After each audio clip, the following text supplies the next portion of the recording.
In a world of superpowers, cultivation was supposed to be extinct, but he didn't lose it, he carried it across lives. While everyone flexes flashy abilities, he rebuilds an entire cultivation era from scratch. Knowledge from the old world, power beyond limits, and patience no one can match. It's a reset of the rules. When an all-knowing cultivator enters the modern world, everyone else just falls in line. Let's go having overcome all the trials. The protagonist, by Shu, a practitioner of immortality, during the tribulation period, reached the entrance to the magical realm. But lightning blocked him, and a god appeared before him to say that new participants were not being accepted, as the realm was overcrowded. He should not be stubborn, otherwise thunder would strike and he would die. But MC was not going to give up so easily. He had trained diligently for 300 years. To ascend to immortality, no one could stop him today. The old man unleashed the full fury of thunder on him and called him insolent. And MC rushed forward and said that, even if the god hindered him,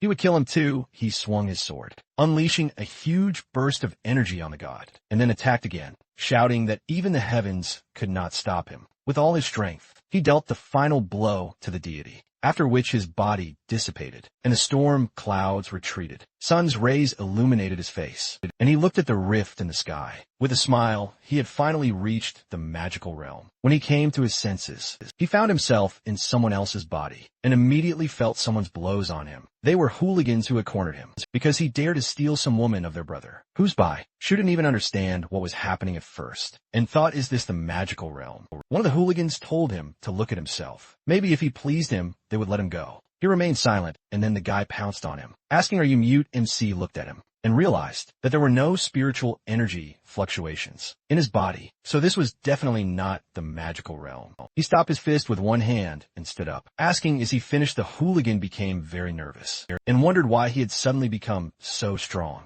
After that, Shu kicked him, throwing him away, and the second bully lit a blue flame in his hand and said that he would teach him a lesson, but he had no time for it now. He couldn't understand why he couldn't use spiritual power. The bully pounced on him, telling him to learn the true power of superpowers, and he was slightly surprised because he had never heard of such a thing before. He jumped aside, dodging his blow, and said that he may have lost his spiritual power, but with such a low level of abilities, he definitely couldn't defeat him. He ran behind him, then punched him in the stomach, which sent the guy flying back. He ricocheted off the wall and flew very far, and his comrade, meanwhile, came to his senses and was, to put it mildly, surprised by this sight. MC, meanwhile, stopped the guy flying into the unknown, after which he put the two on their knees, and they began to beg him for mercy. He decided to let them go, and they of course ran to tell the boss everything. One of them told his friend that perhaps that idiot Lishan's abilities had awakened. Hearing their name, Baishu was very surprised, and then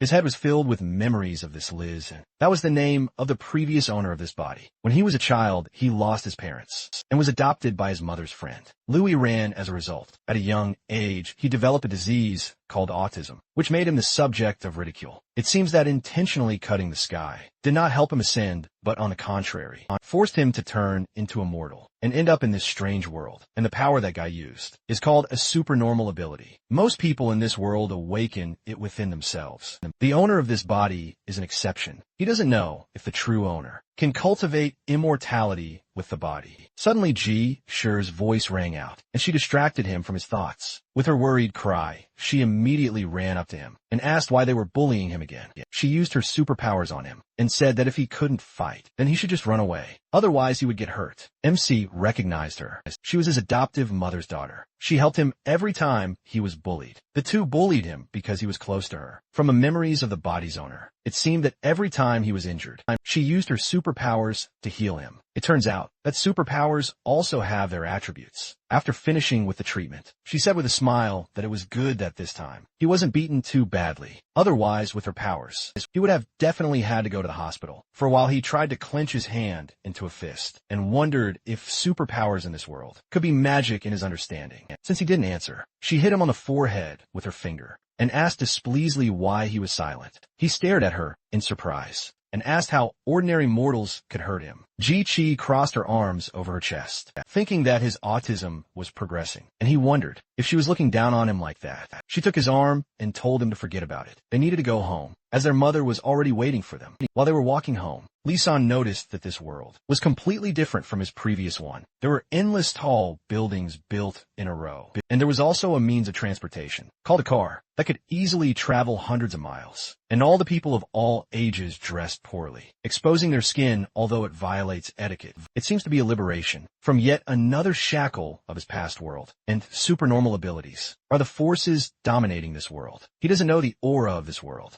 and whether cultivators will be affected by supernormal abilities. A difficult path awaits him in recreating a new world. But even if it is difficult, he will still achieve his long-held desire ascension. Soon they reached their house, and when they took the elevator to the right floor, the girl happily ran to the door. But suddenly she saw someone and froze in fear. MC frowned, wondering who could have scared her so much. After which, Ji Chung-tion, GC's father, came out of their apartment. He had a very frightening look. He greeted his daughter, and she asked what he was doing there. He answered that he just came to talk to her mother about something. Seeing that he was talking to her, Louis Ran immediately called out to him with displeasure and told him to get out. He straightened his tie with a smile and noted that she didn't seem very happy to see him. After which he extended his hand to his daughter and told her not to worry. He would come to her in a couple of days. He flinched in fear, avoiding him. After which he walked past Lizhen and told her that she couldn't escape him anyway. MC glanced at him and thought he was having an affair. But he and Liu Iran reconciled, and eventually Ji-Chi too. But he interfered heavily and controlled their lives. However, Lizhen's memory contains no information about this. He glanced at his adoptive mother, who was comforting Ji-Chi, and thought that his appearance did not bode well. So he was afraid that there would be a lot of trouble in the future,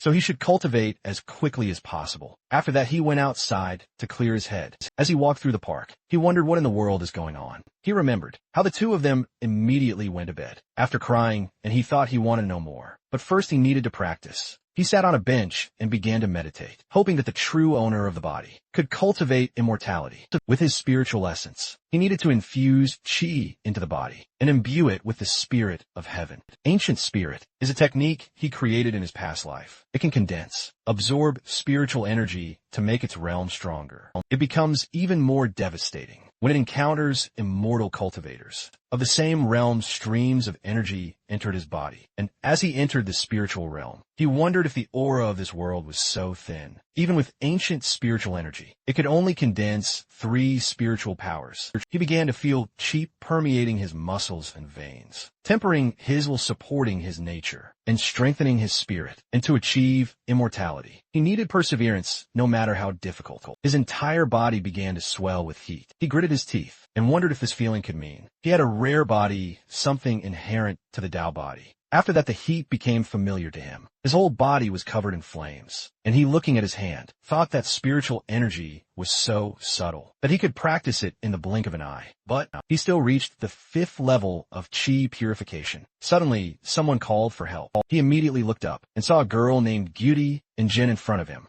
who had fallen quite awkwardly not far from him. It turned out that some lustful guy was pursuing her. He approached her and said that now she had nowhere else to run. Why doesn't she want to play with him? She backed away in fear and, turning to Liz Hong, extended her hand and asked for help. He measured her with an indifferent look, and then the guy's attention shifted to him. He rudely told him to leave, and he, glancing at him, said that it turns out there are plenty of idiots everywhere. The guy became very angry and, using his abilities, said that he asked for it himself. Today he will learn the power of the 2nd level. Seeing the bright flashes, MC immediately realized he had the thunder attribute. He decided to test the results of today's cultivation, and at one glance, thunder turned to stone. The guy was surprised that he couldn't hurt him and asked, so he has superpowers above his own. Lizhen pounced on him and said that only short-sighted idiots would focus on the so-called levels. The guy was terrified, realizing what would follow these words, after which MC punched him in the stomach. He fell in pain, and he said that superpowers won't get rid of everything. Suddenly, he felt something soft pressed against his back. It was the girl. She sniffed and said that he smelled so good, and he noticed that her blood circulation was too strong. Probably someone had given her something to drink. He grabbed her hand, pulling her towards him. and then poked different points on her body with his fingers, which made her feel good. She lost consciousness with a heavy sigh, and he thought that the bad substances had dissolved. So after a cup of tea, she should wake up. And then her brother Gu Tianju appeared. He thought he was going to do something to her, and activated his level 3 superpowers. Liz Hong slightly raised one eyebrow, after which Tianju pounced on him, threatening him with death. He immediately threw Tianjin onto the bench, then dodged the guy's punch, and noted that he was too slow. He grabbed his hand and said that, although his cultivation level was no higher than the 5th level of Qi purification, he didn't need any magic to deal with a guy with a low level of ability, and that would be enough after that. He threw him against a tree, and when he fell he put his foot on his head. The guy gritted his teeth and thought that he was too fast. He couldn't parry his punches at all. Is he from a Supreme Academy?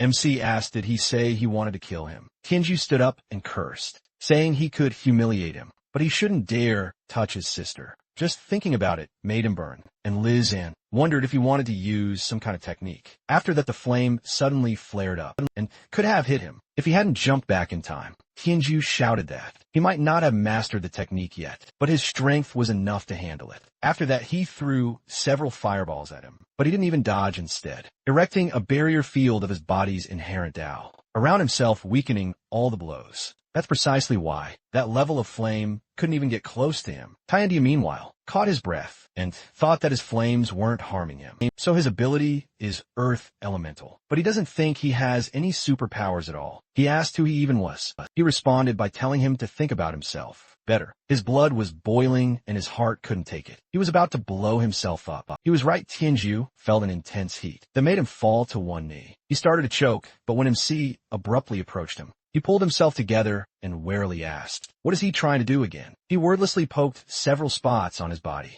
causing the heat to instantly subside, and asked does he feel better now? Realizing that he really felt better, Tianju looked up at him in surprise and asked, did he save him? He responded by saying that he simply misunderstood. He wanted to protect his sister, and he had no intention of killing him. Tianjun finally woke up. She was very surprised by her brother, after which she awkwardly walked up to Liz Hong and thanked him for saving her. Tianjun looked at her in surprise and asked, so it wasn't him, did he save her? She told him that she had something to drink at the bar. Some man had accosted her, and this guy had helped her. Tianjun realized he was wrong and attacked an innocent man, after which he awkwardly apologized to him. MC didn't care and said that since all the misunderstandings were resolved, he would leave suddenly. The old man's ringing laughter was heard. He said that since it was a misunderstanding, they should just talk it out. Liz then asked who else he was, and he answered that he was their grandfather. Gu, and if not for his help, his dear grandson would have simply exploded. Could he invite him to his humble home and pay for his help? MC passed him by and indifferently refused. And Gwen said that, although he was a researcher of superpowers, he was also well aware of the secrets of ancient powers. He had just suppressed his grandson's abilities. With his bare hands, his abilities are incredibly high, and his physical strength is similar to what he read about in books. He wonders where he learned this. Liz paused and thought, there is absolutely no fluctuation in spiritual power. Around this old man, he is sick, but it seems he can sense changes in his spiritual power. He is quite complex. Told him that none of this matters and left. The old man did not stop him, and Tianju, looking after Liz Hen, asked his grandfather who he was. His body and strength are quite unusual. Tianjin smiled and asked, is that strange? She still thinks he is cute. He stopped her brother's self-destruction so easily, and maybe he can cure grandpa's leg problems. The old man ordered them not to spread the word, and asked his grandson to get information about him. He wants to find him if he really is legendary then, and his Gu family will prosper with his help. A new day has dawned. Aran entered Li Zhan's room and giving him some clothes, said that school started today, so she had prepared a new uniform for him. He was glad for her thoughtfulness and thanked her. After which Ji Shi entered the room and asked why he had suddenly become so polite. He was really strange.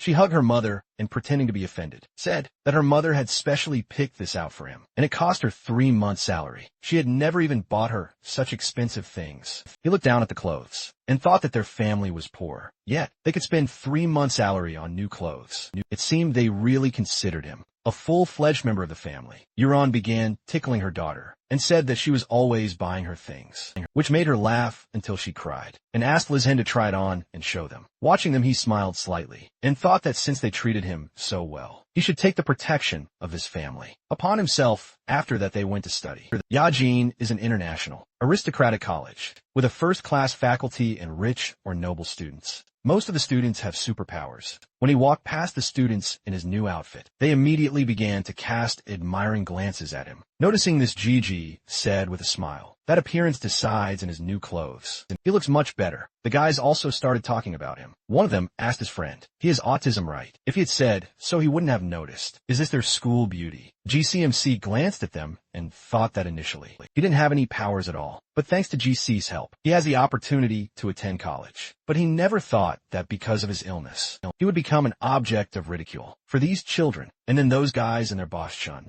who appeared on their way. GC pulled Liz Ann's arm to pull him away, and Chun, who told him not to think that if he wore nice clothes, they would treat him like a normal person. His friends laughed, and MC thought that this guy was quite rich and influential in this school. After unsuccessful attempts to get close to Ji Chi, he often pestered the real Liz for being close to her Chun, who approached him and grabbed him by the clothes, saying that it was time to settle the score. And Ji sure asked him to stop. MC gave him a threatening look and ordered him to take his filthy hands off him. Since he did not listen to him, he used force on him and already ordered him to take his hands off. He squeezed his wrist so hard that it turned blue and he cried out in pain. Other students immediately came to the noise, and the guy said that this idiot doesn't value his life at all. How dare he touch Brother Who? He has a level 5 ability. So it's going to be a show. GC, meanwhile, looked at him in surprise and thought it was strange. Why did he become so strong? Lishan, meanwhile, was thinking about abilities and their levels. The cultivation system is divided into 8 levels. The initial level of ability is divided into 9 levels. Rest are divided into 3 stages: high, middle, and low. The first level is the ability Chi, Purification, Manipulator, Chi, Foundation, Challenger, Foundation, Creation, Conqueror, Soul Birth, Possessor of Absolute Power, Deification, Bringer of Justice,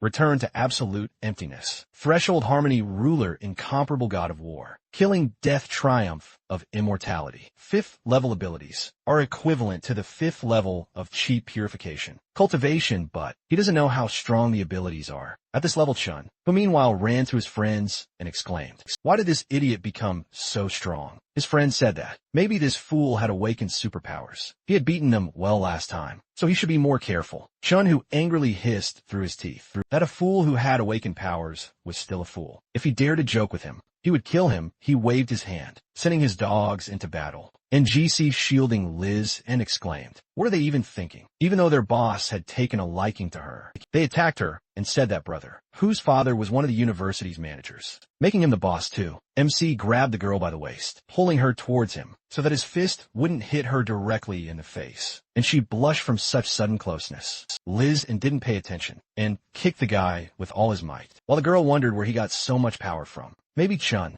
who was right and his abilities had really awakened. Suddenly she noticed something. One of those bullies was right behind him. She warned Liz and about the danger, and the bully, using his abilities, said that he had just awakened the crystal energy yesterday, so now he would beat him up good. MC turned around sharply about to hit him, but he disappeared somewhere. A second later he appeared behind him and teased him, saying that he was here. Liz and thought it was interesting. It was a method of using the wind to move, with basic control skill. Too bad it was only superficial. He spun around, sharply startling the guy, and then dealt him a blow that sent him flying a few meters. Chun, who got angry, called the two of them useless idiots, decided to do everything himself. He rushed forward and used the Shining Strike ability, and then thought with a smirk that, as young Master Wang Jin, he had already awakened superpowers within himself. Since childhood, now he could use a Shining Strike, the power of which far surpassed attacks of the same level. Fighting a brainless person like him, who had just awakened his power, was as easy as crushing an ant. But suddenly he froze in place, and he himself didn't understand how it happened. MC only needed to touch him with a finger to stop him,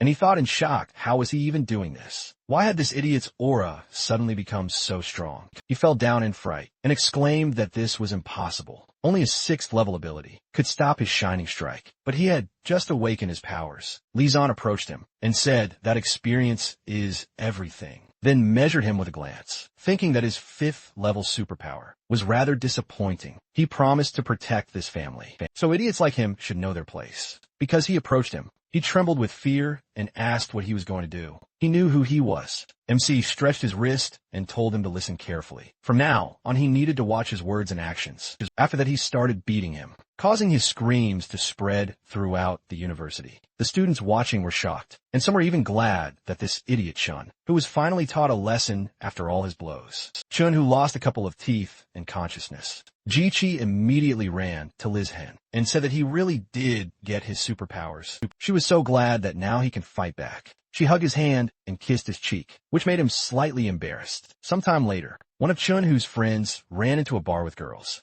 and told his father, Master Wang Jin Chun shout everything. He asked if they were beaten by that fool. Trembling with fear, he confirmed this, and he, taking a drag from his cigar, said that it was so pathetic if Chun-Hoo couldn't handle it. And what's the point of losers like them? The guy fearfully begged him for mercy, to which he only grinned and, using his superpowers, touched his forehead with a cigar, which immediately shocked him. He burned from his superpowers, after which the man turned to his subordinate and said that his son was the only one who could humiliate someone, but now he had been humiliated. Let him go find out what was going on. The ideologist of superpowers, Ran Wukong, bowed slightly and said that he would take care of everything. Chen Xiao smiled and told him not to overexert himself. He would let him personally experience the consequences of Wang Jin's provocation. Time passed, and after the school day, Li Zhan and Ji Qi went home. He pointed a finger at him and said that although Chun, who deserved punishment, he was too cruel, his family was quite powerful. What if he got into trouble? He thought that a place called a university contained much more spiritual energy than other places. With the dual blessings of the ancient spirit and the true Tao body, he was able to reach the 7th level of Qi refinement in less than a month. If he focused on this, could easily reach the 9th level of Qi refinement. She distracted him by waving her hand in front of his face and asked why he was frozen. Was he even listening to her? He told her that this place was cool, and she, staring at him in shock, thought this was the end. His condition was getting worse. They passed a glass building, and MC peered at his reflection, something bothering him immediately after. He grabbed the girl, and the glass shattered, sending shards flying everywhere. He reacted quickly and used his power to protect the people nearby, after which they ran. Gigi asked what was wrong, then worriedly noticed that he had a wound on his face. He told her he was fine, then wiped away the blood, and thought that dispersing his spiritual energy to protect others allowed the attack to break through his true Tao body. Afterward, Run Wukong appeared before them and said it was quite interesting. The man with newly awakened superpowers was able to repel his attack. Lishan covered Ji Qi with his hand and cautiously asked who he was, and Ji Qi told him not to waste time on him. He was quite the manipulator, so they needed to leave. MC thought that, with an aura comparable to his 9th level Qi refining, he had finally found a worthy opponent. The man asked if he was just pretending, or if he was truly a fool. He should think carefully. Had he touched anything he shouldn't have? Even though the master had asked him to be more careful, he clearly wasn't going to hold back. After that, he lit a flame in his hand, and an invisible hand grabbed Liz and lifted him off the ground, causing Ji Qi to become uneasy. Meanwhile, he listened to his own feelings and realized he was familiar with this technique. After that, Wukong threw him against the wall, causing cracks to appear on the building's facade. He told him to go to hell and sent heavy debris flying at him. Chi called out to him worriedly, and when the debris crashed onto him, she burst into tears and exclaimed that he was an idiot because he had killed him. Wukong approached her with a smile and told her not to scream. Although the master didn't need her, he wouldn't mind feeling more blood on his hands. Noticing something, he immediately turned around. Fortunately, Liz was alive. He easily climbed out from under the rubble and headed towards the sky, noticing his interesting calligraphy. And then the man began to get nervous. He didn't understand how this was possible, but there was no time to be surprised. He used his power and asked what kind of superpowers he had awakened. MC closed his eyes, concentrating, and then suddenly opened them and saw the very hands he controlled. There were disciples in Tiantong who used these techniques. They were directed by the heavens and attacked with Qi, and they were considered strong back then. He threateningly said that if he used his old tricks again, he wouldn't be able to harm him. He rushed down, avoiding the ghostly hands, and struck him from a distance, pinning him to the ground. Wukong stood up, spitting out blood, and exclaiming that it was impossible. How did he defeat the Shadowless One? He concentrated all his strength and told him to attack again, then wave his arms, lifting up stone fragments and sending them at him. Lizhen wasn't afraid. He grabbed the stronger rebar he'd recently picked up and used the Lin US sword technique. The 4 types afterward, he swung the weapon, cutting the debris into small pieces. Wukong, watching his movements in shock, wondered if they were swords. He saw the great skill of an immortal practitioner in this guy, and then his sword pierced him, and he thought he'd been defeated by an idiot who just awakened his powers. MC put the rebar behind his back, saying that he had good skills, but he didn't know how to cultivate his body, which is why he lost. Wukong coughed, unable to speak, and at that moment, MC realized he wasn't holding a sword at all. He smiled awkwardly and thought that this world wasn't like the world of immortality he'd known before. Ji Shi immediately ran up to him, asking about his condition, and he told her that such weaklings couldn't hurt him. She indignantly asked, what was he having fun? He'd scared her to death. Wukong distracted them, saying it wasn't over yet. If they insulted Wang Jin, Master would definitely make their lives hell. Kiki said they wouldn't provoke any influential people. And then someone asked them which gang he was talking about. It was Tianjin and their subordinates. They sauntered up to them, and he said he'd like to see who dared to touch his Gu family. Hearing this, Wukong was greatly surprised, and Tianjin immediately ran to her savior. She pounced on him with an embrace, under Ji's jealous gaze, saying that he made them look for him. She clung to him, saying that he always smelled so nice, and he thought they were the brother and sister. He'd save that time, but what were they doing here? Ji Shi, clearly displeased, asked him who she was, and she replied that she was a friend of his hero. Ji Shi frowned and asked why she didn't know about this sweet friend of his. He replied that he didn't know them, and asked Xianjin to leave him alone, to which she, upset, asked him not to say that. Tianju pulled her away from him and told her to stop pestering him, then bowed to him and said that he was naive and uneducated, so he hoped he didn't mind. Wukong, meanwhile, was still in shock. The Gu family is very famous. Their influence extends to many fields, including the military, economic, political, and scientific. They are unrivaled in Kunming City. Even the local inspector in charge of law must agree with them. Wang Jin doesn't hold a candle to them. Their family, who runs everything here, seriously respects Lizhen, but he acted so dismissive, as if he didn't care about them at all. He exclaimed out loud that this couldn't be, and MC looked at him asking, has he calmed down, yet maybe he still wants to fight? He immediately began bowing to him, begging for his forgiveness. He didn't mean to. It was all Chun Chao's doing. He was simply following his orders. Lizhen wondered if he was talking about Chun Hu's father. He didn't expect their personal squabbles to spill over into his family's exploitation of power. Tianju said that Chun Xiao had previously been nothing more than a lapdog, raised by his uncle Leon. After leaving his family to make money, he decided to form some kind of gang. Why would he even trust him? He turned to Lizhen and asked him to leave it to him. It was time to learn from his mistakes. Regarding their family's dear guest, he agreed, and casting a threatening glance at Wukong, said that if he dared to pursue him or Ji Shi in the future, he should be prepared to answer for it. He stood up, said he understood, and quickly ran away. Duchi approached her friend and asked, what's going on here? Are they really from that powerful Gu family? He confirmed it, and noticing that they were still standing there, asked what's wrong. Tianju said they came about that situation. He'd like to invite him to their home to express their gratitude. MC said they didn't need to. Their family was so powerful that he didn't have to do anything. That day, nothing would have happened to his sister anyway. He went home, and Tianju excitedly asked him to at least consider his offer. Tianjin quickly caught up with him and began to fawn over him, asking him to come with them. Otherwise, their grandfather will blame them. Noticing something, he glanced at her with interest, then unceremoniously pulled her towards him, and thought that although her breathing was very faint, it was quite obvious she became a little embarrassed, and asked what he wanted to do. And when he reached for her cleavage, Gigi was shocked, and Tianju smiled and remarked that even he couldn't resist worldly temptations. Meanwhile, he took out a pendant from that place and thought it was an earth treasure. This upset Tianju. He grabbed his head in disappointment and said that he was just holding it and that he was imagining things. Gigi said that it looked like he had fallen ill again and had suddenly become very interested in some strange little stones. Tianjin clapped her hands and said that this was her grandfather's ancient collection. It wards off evil spirits and nourishes the soul. If he was interested in this, then he should come to their house. Her grandfather had many treasures. He thought that her grandfather probably really knew what immortality cultivation was, and it would definitely not hurt him to obtain heavenly treasures. That could help him, so he had better go and check. He agreed to their offer, after which they all went together to their family estate. It turned out that Guin was already waiting for them, and even managed to set a sumptuous table. Looking at such expensive dishes, Ji-Chi was surprised to think, do these nobles really have any special rules of etiquette? Guin smiled and told Li Zan that he had gone to great lengths to make his house shine.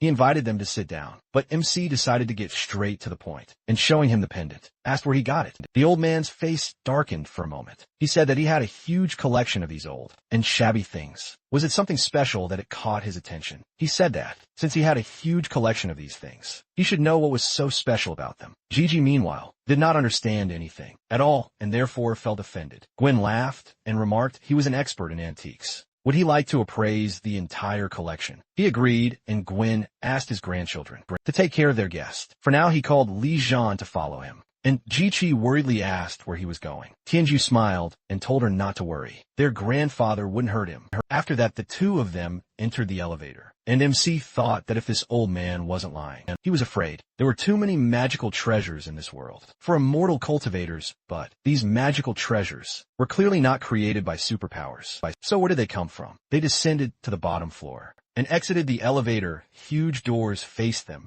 Liz and immediately sensed a familiar aura and became curious, after which they walked into the hall. Gwen coughed, and MC asked what was wrong with him, and he, glancing at his bloody handkerchief, told him not to worry, it was an old habit. Liz Hen noticed his wheelchair, after which he led him into the hall with his collection and told him to look around. He thought that, with such a stockpile of magical treasures, there must be many immortality cultivars in this world. But then why was there no trace of them left? Although there are some weak, supernormal abilities that shouldn't be flaunted, he noticed that he had a lot of things, but the quality left much to be desired. These were only trifles that would only interest the practitioner. At the chief foundation stage, Gwen thought that he had spent so much effort and energy on these treasures, but they didn't attract his attention at all. He was the one he needed. He said that he couldn't please his children, and he was rather ashamed of it. He also had one thing that unfortunately he didn't know how to use. He wondered if he could figure it out. He took him to a display case, inside of which was a golden ring. MC immediately realized that this was the source of that aura. This was a cursed ring. Its special feature lies precisely in the name. Guin said that anyone who touched this ring would go mad, and in the worst case, it would simply burn alive from the black flames erupting from within. Liz and looked at him suspiciously and wondered if he was testing him. He said it wasn't a curse at all, but would you? The ring responded to his words and immediately burst out of the display case, shattering the glass. Meanwhile, the old man was surprised that he knew its true name. MC extended his hand to the side, and the ring itself flew onto his finger, then began emitting streams of dark energy. The aura swirled, concentrating in one point, and the old man, afraid of being hit, erected a shield and asked him to wait. Then his eyes widened in surprise. The flames didn't touch him at all. At that moment, he realized that he really was the one he had been waiting for. Meanwhile, he thought that the Wuju ring wasn't a treasure at all, but it was helping him greatly, although he would have to work hard. He must use this to his advantage. He closed his eyes and entered the spiritual space within the ancient ring, finding himself in a scorching land. When he turned around, he saw the three-headed hellhound growling at him, and he thought that in his past life, the master had tried his best to subdue the three-headed hellhound, but he didn't expect to meet it, reincarnated in another world. It was a pity that his cultivation had already been exhausted, and only a fragment of his soul remained. Suddenly the hound growled and released flames from all three mouths at him. He took cover behind a shield and thought, is it angry a wild dog that has lost its body dares to use spiritual consciousness against him? After that, the hound pounced on him, deciding this time to pierce him with its claws. And he thought, how can one compare his consciousness to that of some beast? He sternly ordered it to sit, after which the hound was immediately pinned to the ground, and it whined pitifully. Li Zan approached it, emitting his ominous aura, and ordered it to sit and obey him. The hound was terrified, causing it to immediately transform into a puppy, and MC, lifting the beast by the scruff of the neck, told it to remember that he was now its master, and if it dared to show disobedience, he would simply crush its soul. The poor hound cowered in fear under his threatening gaze. Liz Hen returned and reflected that, even though the hellhound only had a soul, it could use the Wuju ring to create a physical body with the same cultivation level as its master. If he was strong, the hound would be even stronger. The dog would definitely be useful useful to him in the future. He was distracted from his thoughts by the old man's enthusiastic voice, exclaiming that he truly was the man he had been looking for. He and his family were very happy. He couldn't finish speaking. The illness resurfaced, and this time blood spurted from his mouth. Along with a cough, MC gave him an indifferent glance, after which the button on the old man's chair began to flash, raising an alarm. MC touched his wrist and, after examining his meridians, discovered that the illness had been accumulating there for a long time, all due to the poison from Hung Shanrun. He wondered who, despite the power of the Guo family, would dare to poison the head. He then decided to begin treatment, and thought that all this did not concern him at all. But today luck was on his side.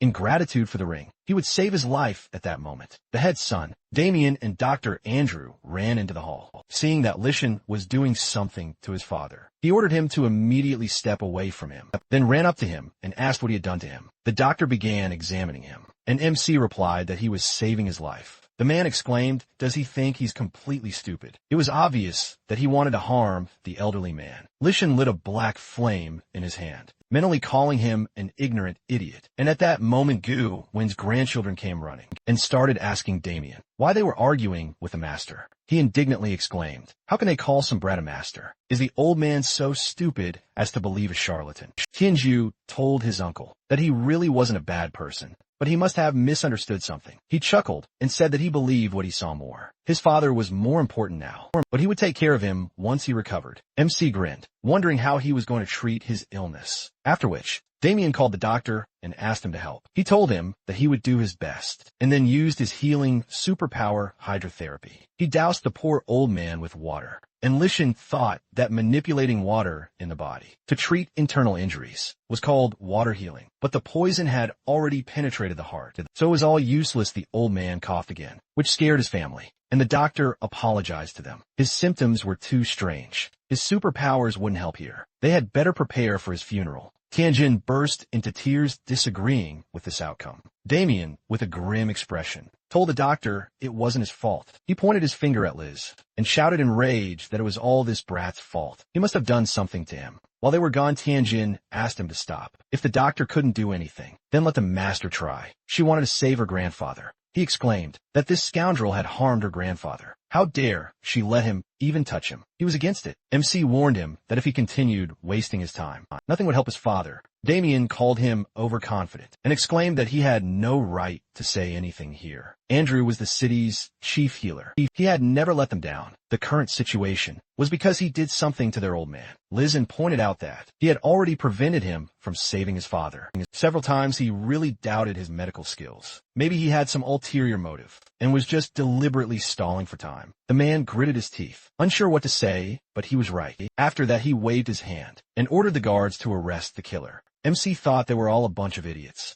then snapped his fingers and ordered the hellhound to come out and play with them. As soon as the huge dog appeared behind him, the guards froze in fear, wondering, is this a summoning superpower? How could such a summoned beast even exist? Tiandu thought he hadn't even reached the level of beast summoning. The master was truly unrivaled. Who the hell was he anyway? His uncle asked Liz Hen the same question, and he approached him menacingly, saying he better be more polite, or he wouldn't be able to handle the consequences. He approached Guan and noted that after some time, his condition had worsened due to a lack of blood. But that wasn't a problem for him, as long as the actual unreal conditions are combined, and the meridians are stimulated. Toxins can be eliminated from a body. He waved his hands, and needles appeared between his palms, and Tianju wondered what he was doing. Tianjin admired his abilities. Damien grinned, saying that if he couldn't be cured, he was even curious about what he could do. MC waved his hand sharply, and all the needles pierced various points on the old man's body. Andrew was shocked by what he saw.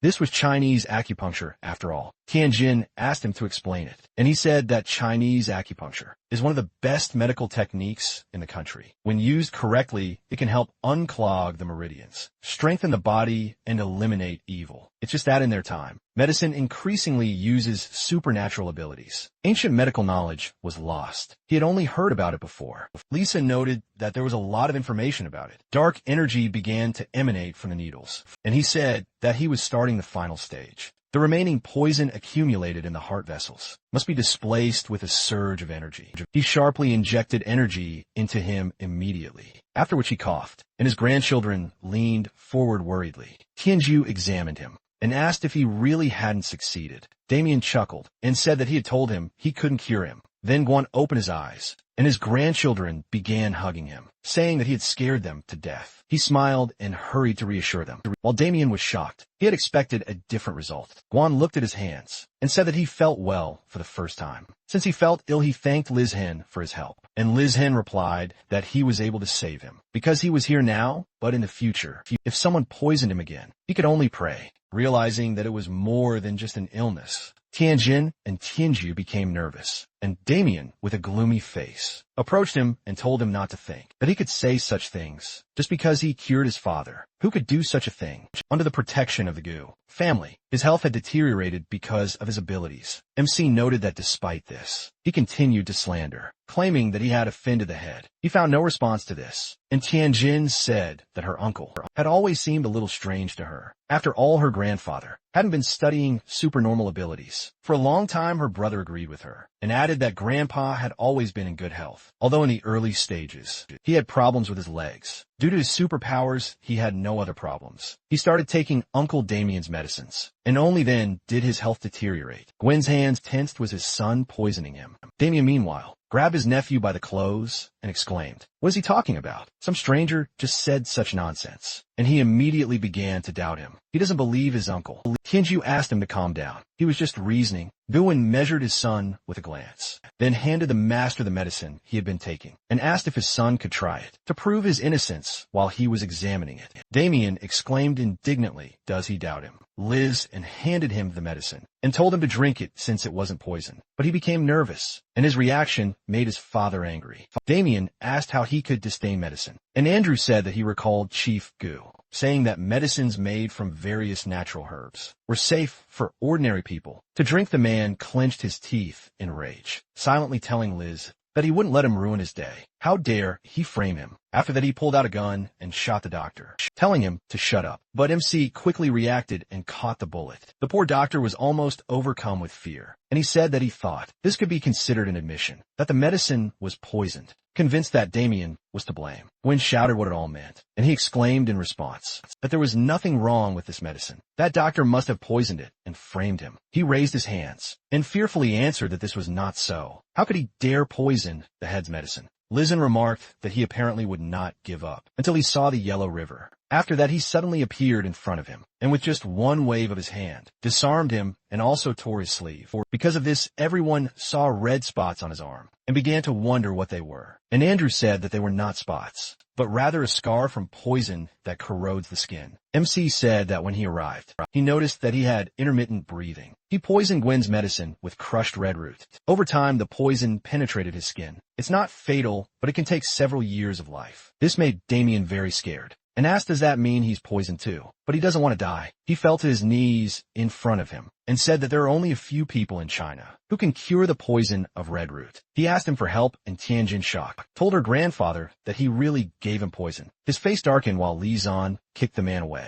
telling him to get out after that. Damien turned to his father and said that he knew he was wrong. Because of his obsession, he made a huge mistake, so let him forgive him. Gwen said that he wanted to poison and kill his father, and also slandered others. He is afraid he no longer has a place in the Gu family. It would be better for him to go to the inspection and refresh his memory, already imagining how he would be tortured there. Damien was terrified, after which the guards grabbed him, and he began to beg his father not to send him there. It was an inhuman place after that. They took him away, and Tianjin said that she couldn't believe that her uncle could do such a thing. Aren't they family? Her brother told her not to be sad. It was fortunate that the master was here today. Otherwise, grandfather would not have been saved. Guan, meanwhile, apologized to Liz Hen. It was all because of poor discipline, which probably made him laugh. Now he feels great and would like to discuss something with him. Does he know where the belief about the Wuju ring comes from? After that, they went to his office and sat at the table. Guan gave him several photographs that showed the relics of cultivators and said that in his youth, he once discovered a tomb and sent people to explore it. Most of the old collections, including the Wuji ring, were discovered in this tomb.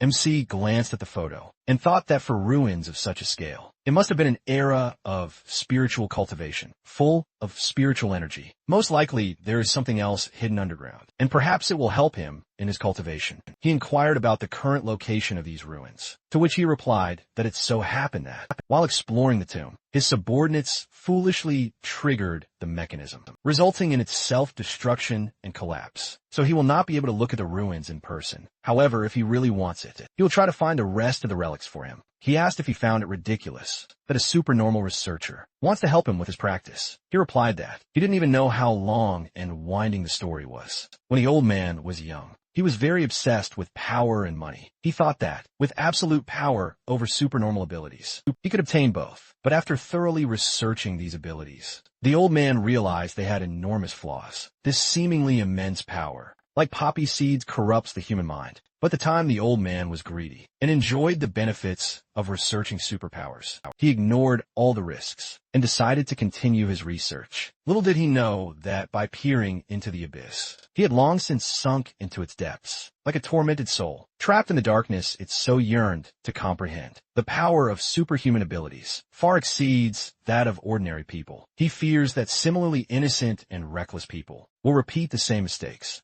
So he secretly studied ancient practices. Lizin thought that creating superpowers was the creation of immortals who could become possessed by evil spirits. And Guan said he dared ask nothing in return. The opportunity to help him was a blessing for his Gu family. But if he could teach him this art, he would entrust the future of his family only to him. The MC returned the photos to him and headed for the exit, saying that only when he found the relics could they discuss the terms. Meanwhile, the Wang Jin Club was in complete chaos. Unsuspectingly, Chun, who walked inside and happily asked his father how things were with that guy. Did he teach him a lesson? Seeing the debris under his feet, he frowned and wondered what happened here. What gang was this old idiot involved with again? When Chun Xiao turned to him, he saw his battered face and exclaimed in shock, "Is he really his father? How'd he even get beaten like that?" Chun Xiao, in a rage, punched him in the face, causing him to fall, and exclaimed that he always causes him trouble. Sun grabbed his hand, which was burning from his blow, and asked why he did that. He didn't answer him.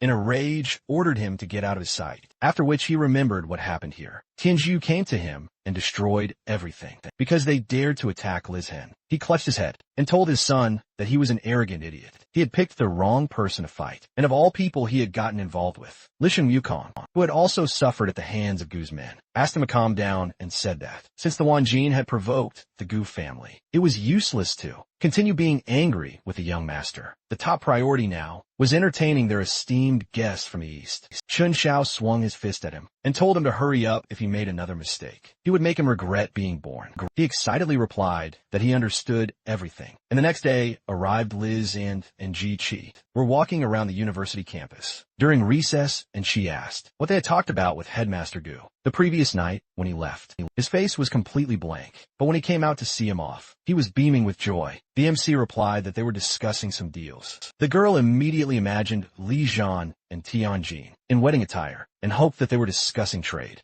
Not a wedding, the mere thought of this made her shudder and exclaimed that this couldn't be. She puffed out her cheeks in offense and said that he couldn't leave her and her mother, which made him look puzzled. And then suddenly someone called out to him. It was Chun, who the students noticed him. And someone said that Li Zhan beat him up yesterday, and now he probably wants to settle scores with him. Chun Hu and his friend quickly approached him. But something happened that no one expected. They both fell to their knees in front of him and bowed their heads, asking for his forgiveness. The students were surprised, and one of them asked why he was talking to this fool like that. He's the principal's son, so what's he afraid of? His friend suggested the others not to provoke Liz Hong in the future, since Chun-Hu bowed to him so much. Meanwhile, the MC walked past them and told the guy to leave and not come near him. And Jishi again, he agreed. And at that moment, the girl received a message on her phone. She checked it, and her look immediately became fearful. Noticing this, the MC asked what was wrong, and she, regaining her smile, told him everything was fine. They should go, otherwise classes would start soon.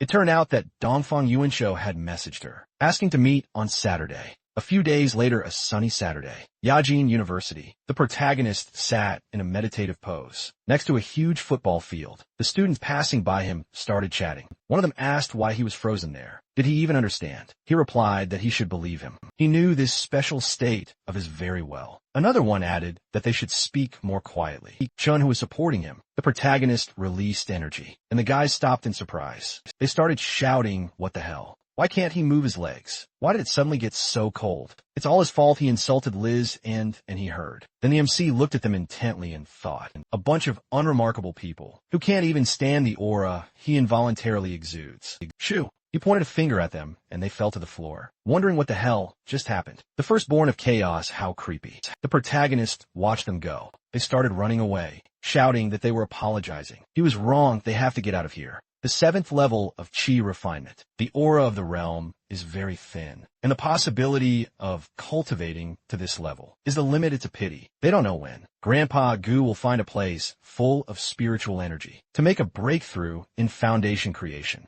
Then the protagonist picked up the phone, and I asked, "Hey, Aunt Willow." She said, "Oh no, Liz and Shintian just came home and took their Chi." He asked where they went after a while. Shintian walked forward and said, "All right. His good girl, they should go faster." His smart daughter. She walked past, and he put his hand on her shoulder. And she added, "That's it. She will help him, but after this, they are no longer father and daughter." Said Gigi she shouldn't be so callous. Come on, she threw his hand off her shoulder and told him to let go. He said he doesn't throw words to the wind, so he promises to never interfere in their lives again. They're here after that. He opened the doors, and Dongfang Yinxing said that they haven't seen each other for a long time. MC, meanwhile, at the entrance to the Drunken Dragon Hotel, MC approached the staff, but they shouted that they apologize, sir. The hotel is temporarily closed. He asked where his GC. One of the workers thought, "You see the girl, the Eastern Lord invited to his luxurious banquet. They can't let this guy bother the Eastern Lord." Then he closed his eyes and said that he doesn't understand who he's talking about, sir. Their hotel is not a place where just anyone can barge in. So he urges him to leave the premises as soon as possible. The protagonist told him to move away, buddy. But the guard raised his hand and shouted that if he doesn't understand the words, they will speak differently. Several guards rushed at him, swinging their weapons. But their weapons crashed into the barrier, leaving them confused what was going on. Defensive superpowers. MC repelled them with waves of magical energy. The guards shouted in fear. What does he want? Their hotel was booked by an Eastern family today. If he went in there, he wouldn't get away with it. The protagonist asked again, where is GC at that moment? Shin Xiao walked forward and shouted indignantly, "What's all the fuss about? If he disturbs their esteemed guests, they'll have no problem kicking him out of here." In fear, the guard then pointed at the protagonist and shouted, "Sir, this man is the cause of all this trouble." He walked closer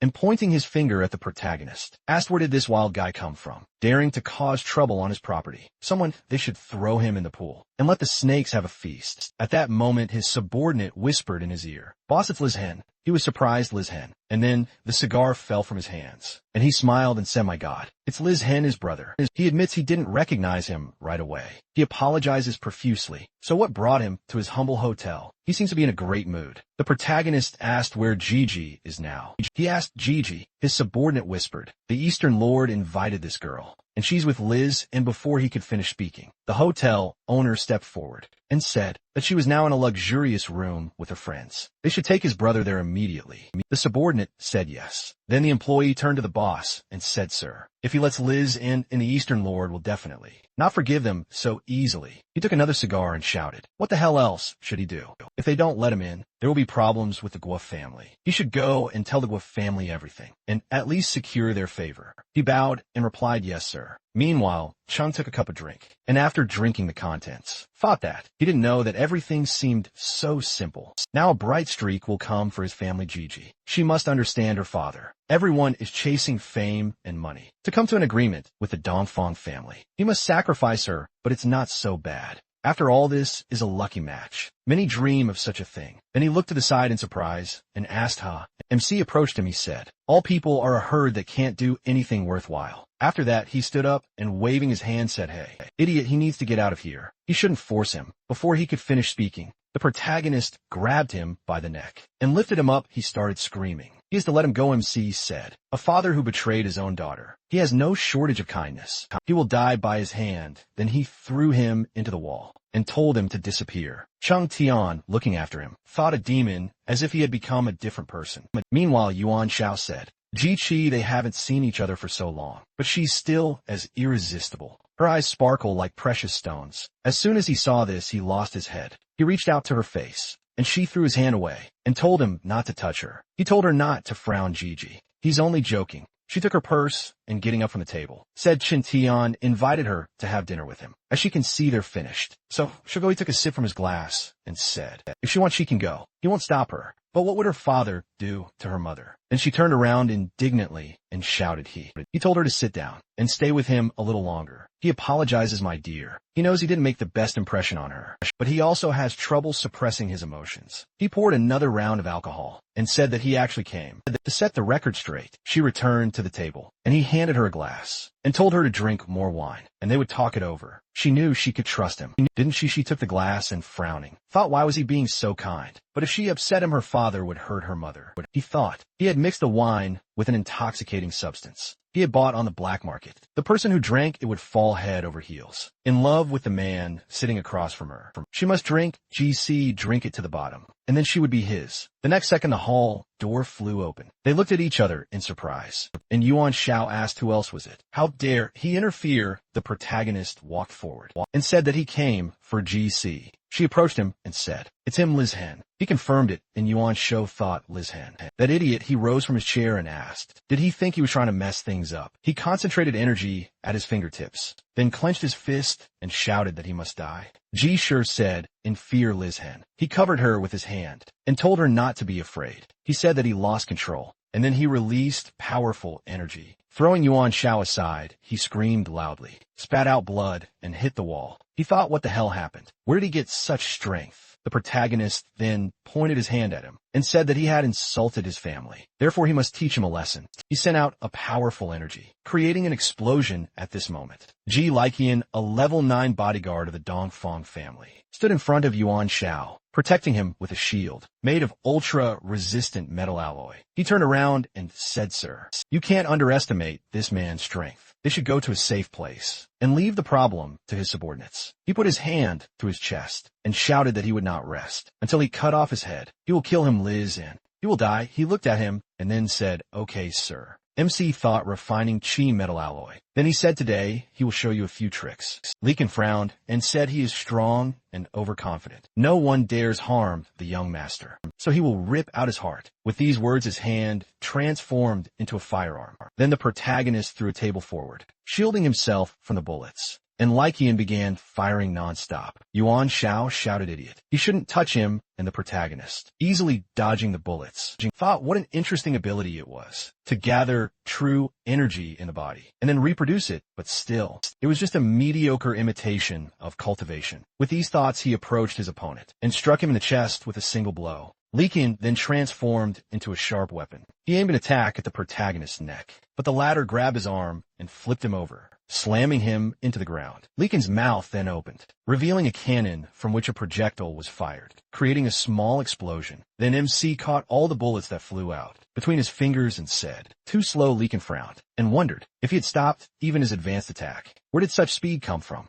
And the protagonist swung his leg and delivered a powerful kick. At that moment, Liqian, covering his body with armor, thought unthinkable people with such strength and speed simply couldn't exist a priori. Then the protagonist jumped down to the floor below him, and Liqian, pointing his weapon at him, wondered if he really possessed an extremely rare combination of superpowers, a fusion of strength and speed. At that moment, MC appeared behind him and sent him flying with a single kick. After that, he pointed a magical symbol at him, from which a powerful beam of energy erupted, bursting out from the wall of the building. At that moment, Chen Xiao ducked, shielding himself from the falling debris, and turning around, wondered what was going on. He didn't need any trouble. At that moment, Liqian slammed his fist on the floor and said, where did he get these abilities? The protagonist asked abilities. He had to think for himself. The gap between them was enormous. He, unlike him, wasn't trembling. He was a creature with a human face, but the soul of a beast. He wanted to fight him.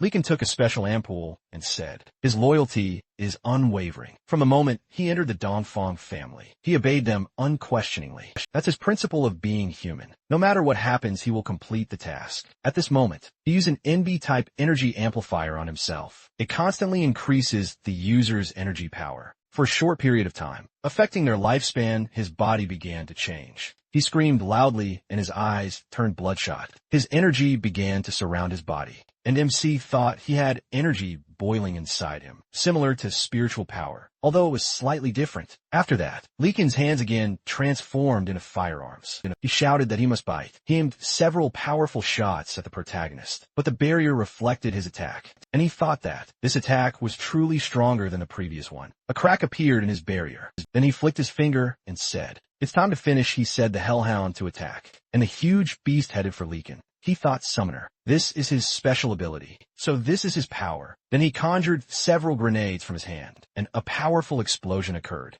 sending the hellhound flying. The next second, an even more powerful firearm erupted from his body. He screamed that he must die. "You idiot!" Countless bullets flew forward, but the hellhound, emitting powerful energy, directed them forward. Leekin, already smoking from overexertion, screamed that he would not give up. At that moment, protagonist appeared behind him, and pointing a finger at him, said the outcome is obvious. Jiaoshu sword first style cluster. The attack hit the exact center of like Han's head. The Jiaoshu sword, created by Bai Shu, now known as Li Zhan, has 6 styles cluster direction. Consciousness, thought fusion. Sixth sense, sword with 6 styles, has been considered one of the most powerful blades in the world of cultivation. Since its inception, the first style splits a person, piercing his heart the next second. Leekin fell to the floor dead. The protagonist walked forward and thought, what about a world ruled by ability? The interest in cultivating immortality and righteousness will never wane. Gigi then ran up to the protagonist, hugged him from behind and screamed. She was scared to death, he said.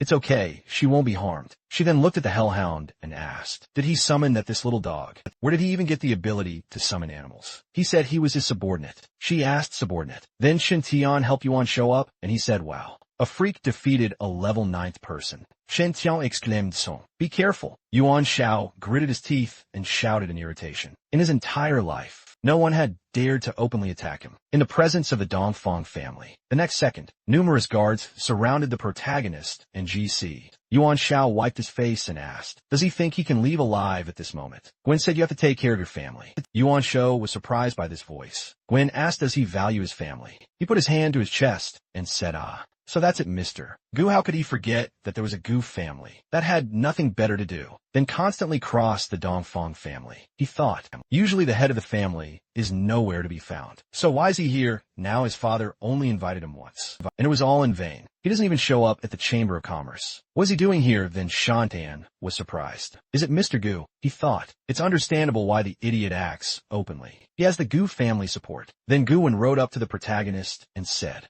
due to his own carelessness, if 2 ungrateful people offended them, wouldn't he be angry? He replied that everything was fine, but Ji Chi was a little frightened. He said that he felt terribly embarrassed in front of them. He should please take Miss Ji Chai to a quiet place and get some rest himself. He should entrust the rest to him. The protagonist walked forward and said that he was lucky today. He would survive. Yuan Shao replied, just look at him hiding behind the Gu family and even talking about saving lives. Then Guwen turned to Yuan Shao and said that Li Zhan once saved him, so insulting him is tantamount to insulting the Gu family. Apparently, he needs to be taught some manners. After this, the guards grabbed Yuan Shao. He began to struggle and shouted, Mr. Gu, why is this loser so important to him? Their families have always cooperated, and now he decided to ruin everything over some trifle. He replied, how can the Dongfang family be their partner? Li Zhan is the future heir to the Gu family. He was surprised. Mr. Gu was seriously considering siding with this idiot. Guwen turned around and said, the Dongfang family declares war on them. Then the Gu family will fight. They better make a balanced decision. The guard grabbed Yuan Shao by the hair, and he gritted his teeth and thought, damn it, a quarrel with the Gu family will definitely turn into trouble. For them, cooperation will be almost impossible. The head of the family will punish him and no longer trust him to run the family business. And then the guard swung his fist and hit Yuan Shao in the face.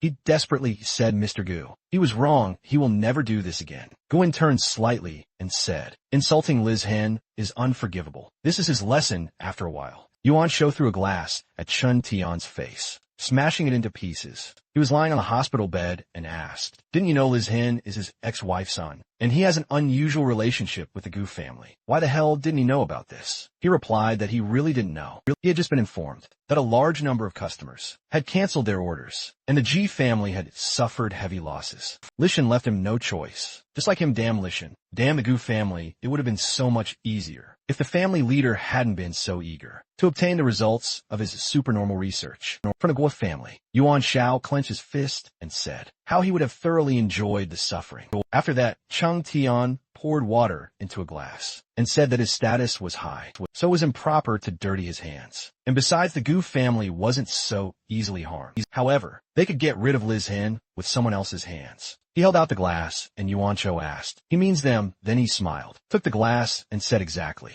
He must let them send Liz Hen to hell. Sometime later, Gigi was taking a bath, and the hellhound sat next to her. She petted it and said Liz Hen has changed a bit lately, and still says strange things sometimes. But he's no longer so weak, and won't let anyone hurt him. He's also awakened a very powerful superpower within himself, doing things she's never seen before. When he gets serious, you can expect trouble. Then she grabbed the hellhound, and after that, she started slapping herself and screaming, "Damn." What is she thinking meanwhile? MC was reading. He heard sounds outside the door, and thought, well, of course, he hasn't accepted defeat, and decided to send a mercenary after him. However, this man's breath was warm after that. He opened the door slightly and asked what he was doing here. Lyko stood behind the door, his foot on the wounded bodyguards. The next second, Lyko knelt down and shouted, "Mr. Lee, his abilities are incredibly powerful. His heart is immeasurably kind. He didn't kill him. He is a man of justice. He has already left the Dongfang family and wants to become his subordinate." The protagonist said he simply didn't want to get his hands dirty. He was free. Lincoln grabbed the door and shouted that he was wrong.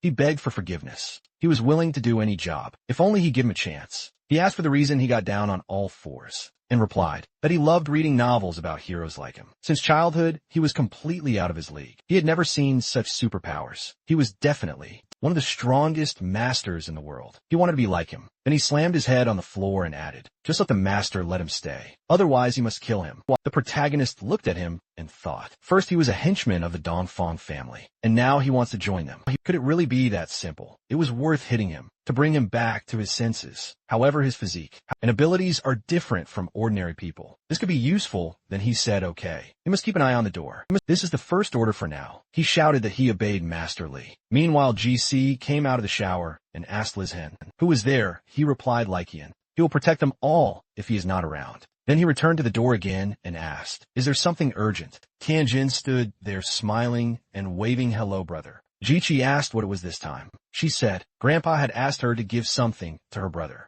Two bodyguards took out suitcases, and she, pointing to them, said, "Grandpa said their family lacked a worthy treasure, suitable for her brother. But he could take a look at this." With that, the subordinates opened the suitcases. Yikvei wondered why he was sending Li Zhan something again. Was he trying to appease him? The protagonist looked at the items and thought the quality of the magic weapons wasn't the best, but he could use them to craft more advanced ones. He said the only thing missing was a forge. Tianjin raised her index finger and said, "Grandpa had a forge in his antique shop. It was convenient to carry, since it was sealed in a cube." Grandfather was worried that opening the treasure would affect its quality, so he wanted him to come and get it himself. The protagonist said he was leaving immediately. Tianjin smiled and said okay. Gigi wondered what those two were planning to do. In the middle of the night, "Don't," and she shouted, "It's too late, it might be too dangerous." The protagonist turned around and asked, "Is it dangerous?" He thought for a moment. "Is she worried about today's events?" He said, "Tomorrow morning is better."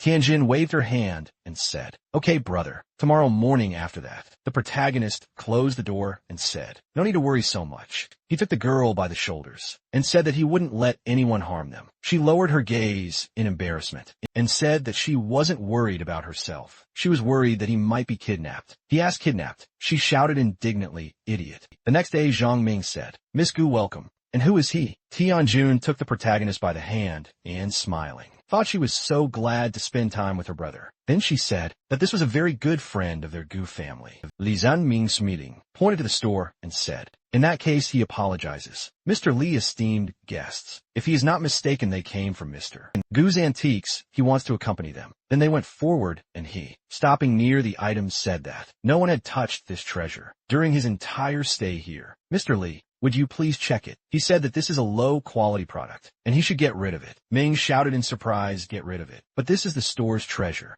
Then the protagonist looked ahead and used his ability. Tianjin followed him and told him to wait for her. Ming, but pointing her hand towards him. Shouted Mister he should not go there. But the protagonist continued on his way, and turning around said, "What about this?" Ming shouted, "Sir, they must look at something else, but they mustn't touch this. It's untouchable. He spent a lot of money sealing it. If it breaks out, it's all over." Protagonist then sent out a powerful wave of energy, destroying the barrier as he got closer. He thought the closer you get to the door, the more energy you feel this is meant for him. Then Ming adjusted his glasses and asked Madam, "What level is Sir Li?" She asked, "What level manipulator?" She has no idea. He was surprised. What? She added that she knows he's very strong. At that moment, the guy climbed onto the ceiling and looking at the protagonist thought, so that's where he is after that. The protagonist opened the door and walked forward. He thought a divine quality horn passable. Min called out to him, but MC pointed his hand forward and commanded it to break. Several streams of energy burst into the object and burst out again. Protagonist asked, "Are you finally awake?" The shopkeeper sank to his knees, clutching his head and screamed in fear. "It's over." Then the spirit burst out of the object and,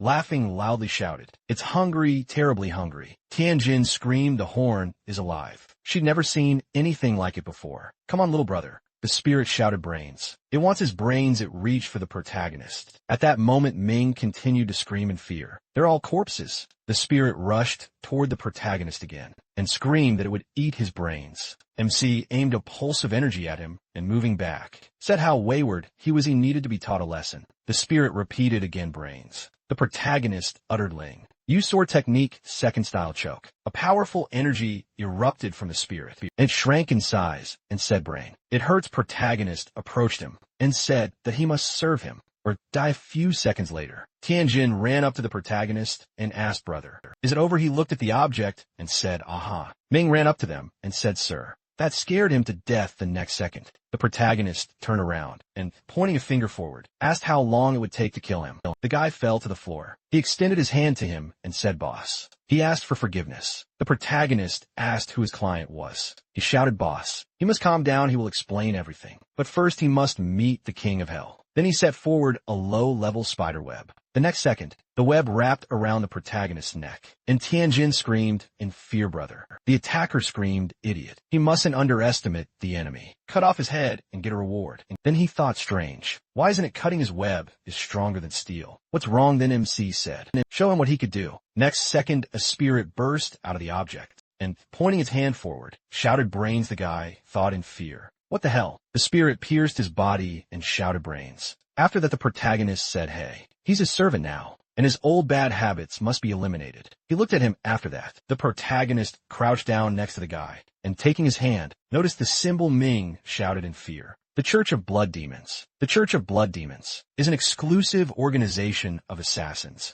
that has existed for thousands of years. They obey no one accepting orders, only from influential and famous clients. They are crazy fanatics who will do anything to achieve their goals. A mortal mission is commonplace for them, sir. Who did he cross? The protagonist replied, "Dongfang Yuan." Cho Ming shouted in surprise. What? He had a falling out with the lord of the Dongfang family. At that moment, Tianjin called on the phone and shouted, "How dare Yuan Shao send a hitman to his brother?" She was furious. She would call Grandpa immediately. Then Guwen said that she must tell Mr. Li that the Gu family would not ignore this. In a bar restaurant, Yuan Shao, with two girls sitting on his legs, said to Li Zan, "It's nothing personal. He brought this on himself." Then he turned around and two bodyguards grabbed him, leading him out of the club. He shouted, "Hey, who's their boss? How dare they kidnap him?" Then they threw him into the car, and he continued to shout, "The Dongfang family will cut off their heads for this." Then he looked ahead and shouted in surprise, "Xin Yun, the Dongfang family's butler." Xin Yun sat in the front seat. Sometime later, at the Gu family's estate, Xin Yun dragged him by the hair toward the estate. Rancho shouted indignantly, "Xin Yun, what is he doing?" The butler then placed his foot on his head and said, "The young master must understand the consequences of his actions and respect the Gu family. Otherwise, the head of the family wouldn't have been so anxious about handing the young master over to him." He then shouted, "I, Xin Yun, offer this apology on behalf of the Dongfang family. Terminating the partnership will entail great losses for both parties. He hoped that Mr. Gu doesn't harbor a grudge and will reconsider. Due to his age, Yuan Shao has insulted the Gu family. He has come to apologize in person." With these words, he kicked Yuan Shao, who cried out in pain. Then Tianjiu came out of the room and said. That grandfather said they insulted his benefactor. From now on, he's their family's enemy, asking them to leave right now. It's important for the Dongfang family to maintain the family tradition. Xinyan said the Dongfang family was acting at their own discretion in this matter. At that moment, Guwan, watching from the balcony, declared that after what happened, the Dongfang family would never allow anything like this to happen again. The MC asked did he call him just for that. He replied, of course. It's not just that he found what he was looking for. After a while in the car, Xi and Yun answered the phone and said yes. He understands. Yuan Shao sat next to him and said. Father the butler looked at him and said, the head of the family asked me to tell him that he doesn't consider him a worthy candidate to succeed his business. He can no longer appear in the Dongfang family. Yuan Shao put his hand on his shoulder and shouted, Xinyan, he must beg his father to forgive him. This is all because of Li Zhan. It's all his fault. But Xinyan kicked him out of the car and told him to take care of himself. Young master the next second. The car drove away and Yuan Shao, frowning, shouted Xinyan, he's just his father's little dog. When he returns to the family and becomes the head, he'll be first on his list, and then he'll kill Liz and Nguyen. After a while, the protagonist was directing magical items into the forge, and it began to emit smoke. After that, he said he would begin. The spirit handed him several items and shouted ready. The protagonist looked at the items and thought, the shapes of the magical weapons are different, but they're all designed for defense. Any master can break them. At that moment, the spirit shouted, eat. He wants to eat brains, and the protagonist thought, only a few blows could withstand this. After that, the spirit awkwardly said that he was hungry. Then MC left the room, and noticing GC, asked if he could see her for a second. He sat down next to her, holding the item in his hands, and she asked when he had managed to buy it. He placed the item around her neck, and she thought that this fool had become much kinder. After that, he said that he personally made a pendant. She should wear it, it will protect her. He will feel better this way, because he can't always be around. She asked where he was going. He replied that the Gu family had prepared something for him. She said, well, he should come back quickly. He replied, okay. After that, he walked out of the room. Ikun stood at the entrance and said, sir. He pointed an object at his hand, and he shouted in surprise, sir, what is this? He said that this thing would help him in his training.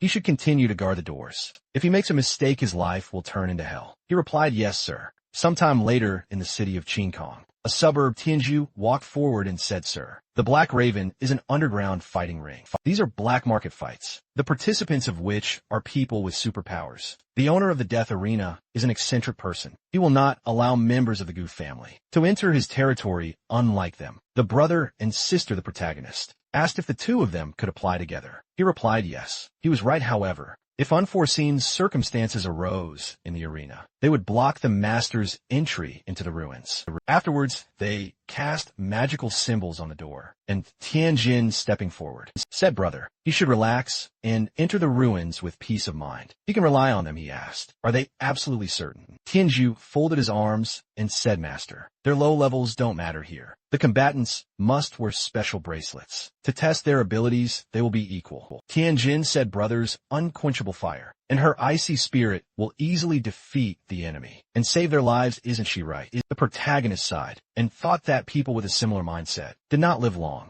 Then he grabbed Tianjin by the shoulder, and she was surprised and cried out, benefactor. What is this? She wondered what this strange feeling was. Tianju approached her and said, master sister. Then the MC poked him in the chest, releasing energy, and he burst into flames and started screaming. He thought his superpower had gotten out of control. What had the Lord done to him? The protagonist told him to concentrate on his feelings. He thought feelings. His flames no longer burn him. They will become a part of him if he uses his power correctly. The next second, the clothes on his body tore. He clenched his fists and screamed. Tianjin asked, brother, why did he stop controlling his power? Isn't it dangerous? He looked at her and told her not to worry, sister. He seemed to have become different. The flames no longer harm him. She responded, and after his words, she also felt a change in her body. Pleasant aroma began to envelop her, a scent similar to the scent of her benefactor. The protagonist said that he had removed the seals from their chi. This is their reward for entering the ruins. And after that, they thanked him. Tianju added, he thanks him, Lord. In the future, he will become a great master, and he will go through fire and water for him. The underground arena, the Black Raven, a man pointing a finger at the guy, shouted that if he lost another match, he would lose his daughter. He replied that he understood.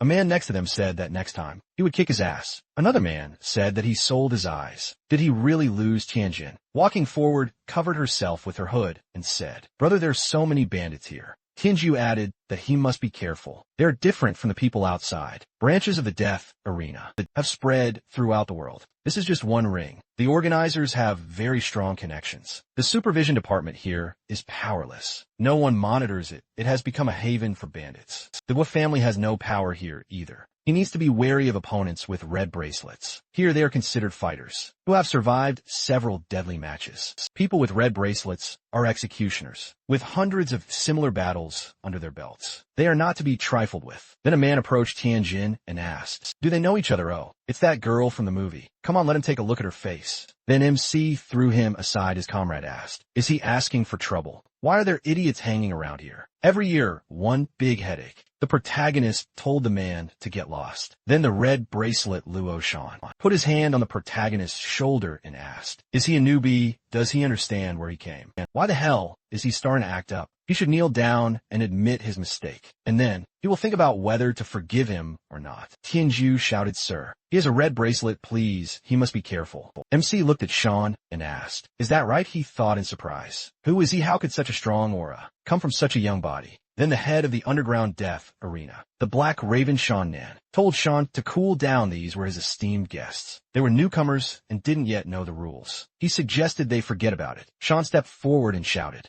The head saved him, but he shouldn't think he won't remember. Then the head pointed and said, "Sean is one of the best fighters in his arena. He has a slightly hot temper, so he's often rude." He offered to lead them to a more suitable place for guests. Then he sat down at the table and said, "This wine was from his collection. Would the Guo family's guest care to drink?" The protagonist thought that somewhere nearby there was a relic of an immortal cultivator. Tianju said, "Lord Nan, according to the pre-agreed conditions, he and his sister are participating in the duel. But does he mind the master's participation?" He replied, "It's their right. However, they shouldn't tell him afterwards that he didn't warn them. They alone are responsible for any consequences. Besides, they're participating in a duel to the death. He's not losing any money. It's pure excitement." Tianjin shouted, "Brother, maybe he'll change his mind. It's very dangerous here." Why did brother close his eyes? At that moment, the protagonist closed his eyes and began to concentrate. He thought, a soul-stealing relic. That would be a problem for intruders. Then he told them to reserve a spot for him. He'd head to the ruins. Tianju asked, "Does the Lord want to see their results?" Tianjin thought, turns out he's worried about them. After all they said, "Sir, they won't let him down." He walked forward and thought, first he needs to deal with the relic. After a while, the spectators on the death arena shouted joyfully, "Come on, he must kill him." He bet on him, the protagonist. Watching the scene thought, in the past, immortal cultivators often fought to the death, and the crowd loved it. The insidious relic steals souls. But it has a drawback. It doesn't affect the remaining soul. If he enters with a fragment of the soul, he won't be at risk. All that's left is a small matter. The next second, he released energy from his fingertip. Meanwhile, the ruins of an immortal cultivator. Beneath the death arena, the energy surged forward, and the MC, in spirit form, flew on and thought immortal. Cultivators erect such structures in places where spiritual power accumulates, so that time won't affect the contents of the vaults. But why is this relic so much trouble? Then he noticed the statue begin to move. He thought as he suspected. The cultivators expected someone to split the soul and infiltrate the ruins, so they left guards. Their habits are somewhat similar to those of the blood. So is Sect, in their prime. Then he placed his fingers on his forehead and asked, "How dare he, a little demon, stand in his way?" He then used Heavenly Chi Rift. A powerful energy scattered around him. Then he flew forward and thought. They were low-level weapons. What he wanted was deeper. The next second, a monster leaped straight at him. He thought, a soul-stealing monster. The protagonist extended his hand and said, "Tame it." Ling Yu sword technique, second style path of curse. A powerful energy rushed straight at the monster, and it fell to the ground dead. MC spoke again. Several magic swords pierced the monster's body, and the protagonist thought. He couldn't sense the exact direction of the formation. Most likely, it was hidden from prying eyes. Then he turned around, hearing a voice asking for help. He turned around, noticing Shining, who was bound with seals, and standing in the center of the magic circle. The next second, the chains binding her body broke, and she screamed. Then she sat up and said, "Oh, she's grateful. What's his name? Did her father send him?" Protagonist thought he'd found the formation. After that, he said, "If she wants to live, she must return her body." She flew on and said, "Okay." And he won't go with her. He was the only one scared. She looked at him and thought, even though he's cold, he's handsome. Meanwhile, the protagonist's main body was watching the arena. He thought all that was left was to wait for them in front of the ruins entrance. After that, the host shouted, "The next double battle will be between the Mo brothers, Mo Qian and Mo Ha, and the guests from the Gu family, Tianju and Tiansan." At that moment, the old man sitting with the protagonist shouted, "Are they from the Gu family?" Had he heard right? What were the representatives of the Gu family doing here? People were shouting. The leader is really killing it. He actually invited them. How long will they last? He doesn't want to admit it, but he'd like to see them die. He's betting everything on the Mo brothers. This is an absolute victory. At this moment, Moha leaned over to his brother and said, "Brother, it's the Gu family. What's wrong that even they came here?" He asked, why are they acting so sulky like little girls? In the arena of death, one must be willing to give up one's life. Victory deserves such a price. He took up his weapon and added, "They've been on the brink of death so many times. Nothing scary. Spoiled brats should regret their decision." At this moment, Tianjin concentrated energy in her hand and said, "Brother, they look strong." Tianju told her not to be afraid. The master has helped them, so victory will be easy, he charged. Tianjun also launched an ice attack forward. The leader shouted, "Let the slaughter begin." They must watch at that moment. Tianjun used elusive flame, unleashing a massive amount of fire. Attacks at his opponent Mokian, easily dodging his blows, asked, does he want to outsmart him? He used flash. Tianjun thought, in surprise, wow, it's like he's going supersonic. Then he frowned and thought. The game's over. Mo Chan swung his weapon and struck. Tianju kicked him, knocking him aside. Mo Chan concentrated energy in his hand and said that his move was unprofessional. He threw a clot of dark energy at him and shouted for him to take it. Tianju gritted his teeth and thought, damn, he can't see anything at that moment. Mo Chan appeared behind him and striking, shouted for him to try his blade. At that moment, Tianjin cried out in fear, brother. But Moha aimed a stone attack at her and shouted that she should think about herself. She cried out in pain, and the spectators shouted that the brother and sister weren't shining. Come on, we need to cut off his legs. They deserve their reward. And the girl is pretty, she looks pretty. Don't you think at that moment? The old man, sitting next to the protagonist, said, they were bad disciples, why did they agree to fight? He lost. The protagonist thought, the outcome is a foregone conclusion. At that moment, Mokian slung his weapon over his shoulder and said, well, rich kid, his game is over, his blade is poisonous. He shouldn't worry, he'll take care of his little sister. Tianju concentrated energy in his body and kneeling, said that if he were him, he wouldn't be so confident. Mo Chun asked what's he mumbling about. Tianju coated his fist in fire and said that thanks to the Lord, he had become a different person. It should ignite with these words. He slammed the ground, setting everything around him on fire. Mo Qian, clutching his head, shouted, why isn't he poisoned? How is he still moving? He replied, that black market poison wouldn't kill him that easily. He thought his flames were so elusive that the toxins entering his body wouldn't have time to cause harm. Lord, he's grateful for his kindness. At that moment, Moha looked fearfully at his brother engulfed in flames and shouted, brother. At that moment, the spectators screamed,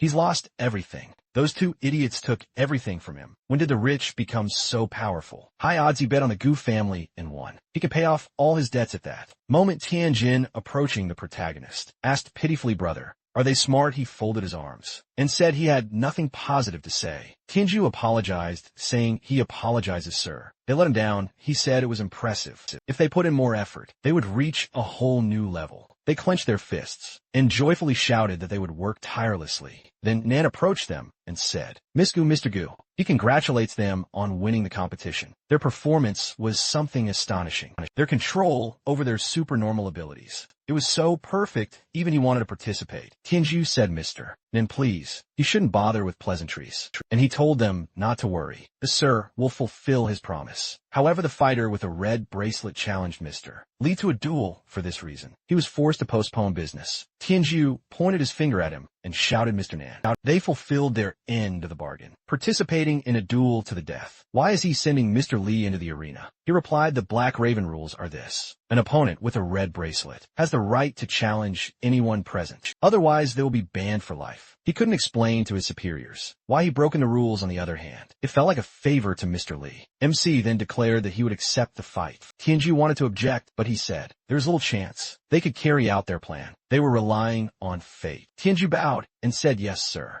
They will watch his fight extremely closely. Tianjin wished him luck, and he stepped forward. He passed through a special barrier, and a system informed him to undergo testing. After putting on the bracelet, the protagonist looked at the bracelet on his hand and thought, this is a magical weapon for suppressing cultivation. Not a bad device at that moment. One of the workers adjusted his glasses, and looking at the monitor screen said, it's strange that the young man's strength is an order of magnitude above average. He's not a cheater, and he can't detect any other abilities. Who is he? His partner told him to forget it. He'll die in the arena anyway. His opponent is a blood demon. Then the protagonist was told to come forward. And not to be shy, he stopped near the high bars. The host announced, dear spectators, are you already anticipating their next fight? The show begins. Their next new fighter is named Li Zhan. He's performing in the death arena for the first time, and his opponent has been close to death more than once. Is the strongest among the red bracelets in their city and in their arena. Blood Demon Sean. The spectators shouted, Mr. Sean,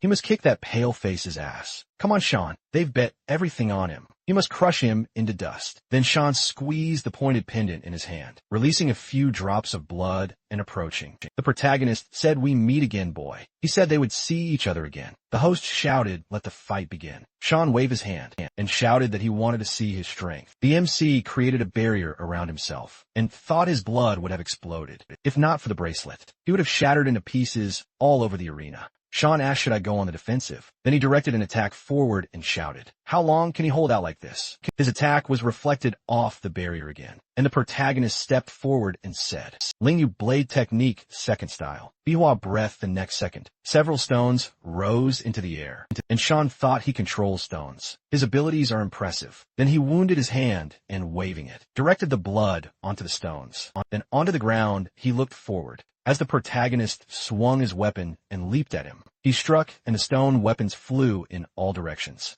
People shouted, Lord Sean. He must get up. Is Lord Sean all right? Why is this newbie irritating him? You must kill him. Then Sean admitted he'd underestimated him. With that, he grabbed a huge stone and shouted, now he must bite this. He threw it at the protagonist and shouted, he must receive, but the protagonist directed a barrier in front of himself. And the next second, the stone exploded, releasing a huge amount of blood. The protagonist thrust his right hand forward and thought in a short moment. He figured out how best to penetrate his defense. Despite his meager abilities commendable, a small wound appeared on his cheek. Sean shouted, what the hell is he doubting him? He's the strongest red bracelet. He's the invincible king of the arena. The blood demon, he'll use the blood he spilled. The next second, the blood from the protagonist's face flew toward his opponent. Tianjin cried out in fear. Brother Tianju, shouted Master. The spectators laughed and shouted Master Nan. But given credit, this game is mind-blowing. The kids' brains scattered all over the arena. There's nothing more exciting than a fight to the death. Then Tianju clutched his head and shouted, Master couldn't survive. If he hadn't led him into the arena, none of this would have happened. How will he explain this to Grandpa?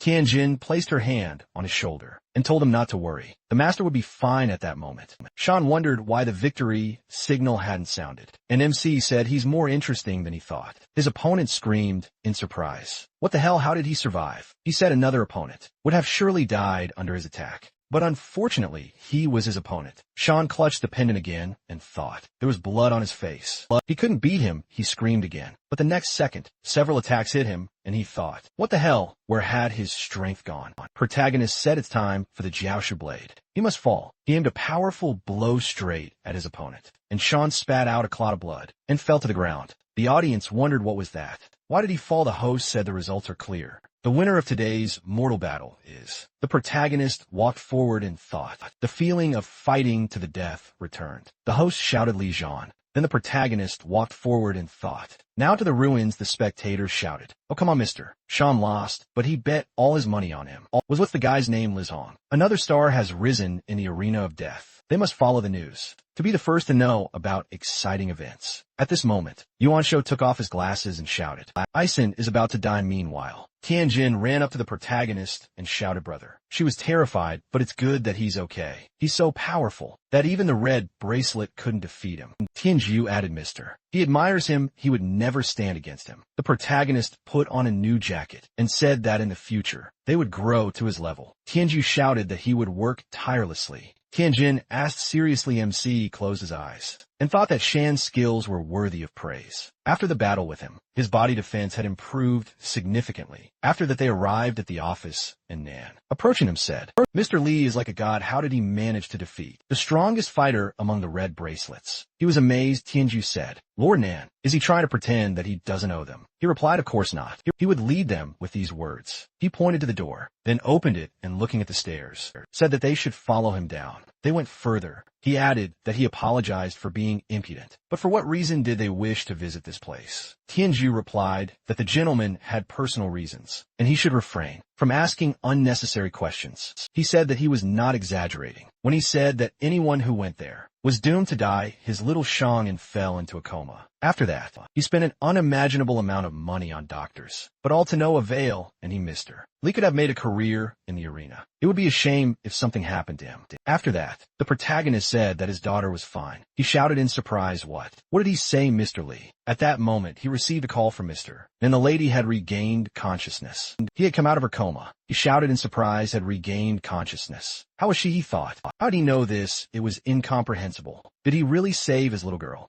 Then the protagonist walked forward and said that he knew where to go. He didn't need to bother. It was better for him to visit his daughter. He shouted that he had to leave now, but he expressed his deep gratitude to him. He would never forget his kindness. Then Tianjin looked at Tianju and asked how her brother knew. What had happened to the arena owner's daughter? Did he save her or something? When did he manage to do it? He said. Master Lee's magic was beyond their comprehension. After a while, Shan ripped the 4 out of his arm and shouted, "Damn, Lee Zani's dead." He rose from the bed, and the doctor extended his hand to him and said, "Master, he shouldn't move. His wounds haven't healed yet." At that moment, Yuan Shou approached them and said, "It seems they have a common enemy." He took off his mask and cap and asked if he would mind joining forces. Somewhere beneath the death arena, beyond the ruins of an immortal cultivator, Tianjun stepped forward and said, "What smell?" At that moment, Tianjun looked ahead and thought, there are signs of struggle, quite terrifying ones. Perhaps the master had already been here. Then, the protagonist pointed a magic symbol to the side and thought, the soul-stealing system outside the ruins has failed. We need to go even further. He pointed a magic symbol forward and said, a barrier has been erected at the entrance to prevent the master of the tomb from being disturbed. Tianju said it turns out that following him can yield a wealth of useful knowledge. Master, the next second, a huge skull in front of them said, "You must give it to him." The protagonist frowned and asked, "Does he want to absorb it?" Then the skull began to crack and crumble. After that, the protagonist said forward. Tianjin thought, wow, did one look kill him? Meanwhile, Sean emerged from around the corner and said that he'd seen a lot in his years in the arena, but he didn't know about this place. Who the hell is this Liz in? Yuan Shao said, it doesn't matter who he is. He'll die here anyway. After that, he turned slightly and said, it's time to play his trump card. He looked at the 2 representatives of the 9th level of ability of unknown power. Meanwhile, deep in the ruins, MC walked forward and Tianjin followed him, saying that the further they went, the stronger the scent became. He thought, Tianjin's sensitivity to spiritual power is amazing. She has a great future ahead of her. Then he stopped, pointing to the side. Tianjin asked, is something wrong, sir? He gestured for them to be quiet, and then they hid behind him. The next second, several spirits flew in front of them. Tianju asked, my God, what is this? Protagonist said that ancient cultivators often use ghosts as guards. They could proceed further. Afterwards, they entered the room. Tianju, looking around, said how many magical weapons were here. Tianjin asked who had lived here before. Then she noticed a chest from which a voice said, I must help him free him. She reached out to the chest, and then a terrifying spirit burst forth. Tianju cried out in fear, sister. The spirit grabbed Tianzhen, and she screamed for him to let go. The spirit said this body was his. Then the protagonist sent powerful beams of energy forward, hitting Tianjin right in the chest. Tianju ran up to her, lifting her by the shoulders, and asked, is she okay? She asked what happened. Then the MC summoned items to himself. Picked this up, thinking a jade pendant. He suspected such things blood sects use them. So they're dealing with one of his representatives. Why are there identical sects in this world and his? However, the path to Taoism is through 3,000 worlds. Perhaps that's why the name and items are the same. The ancient relics are imbued with great spiritual energy. He thinks he's already close. The next second, an explosion occurred near them, and Sean stepped forward through the destroyed door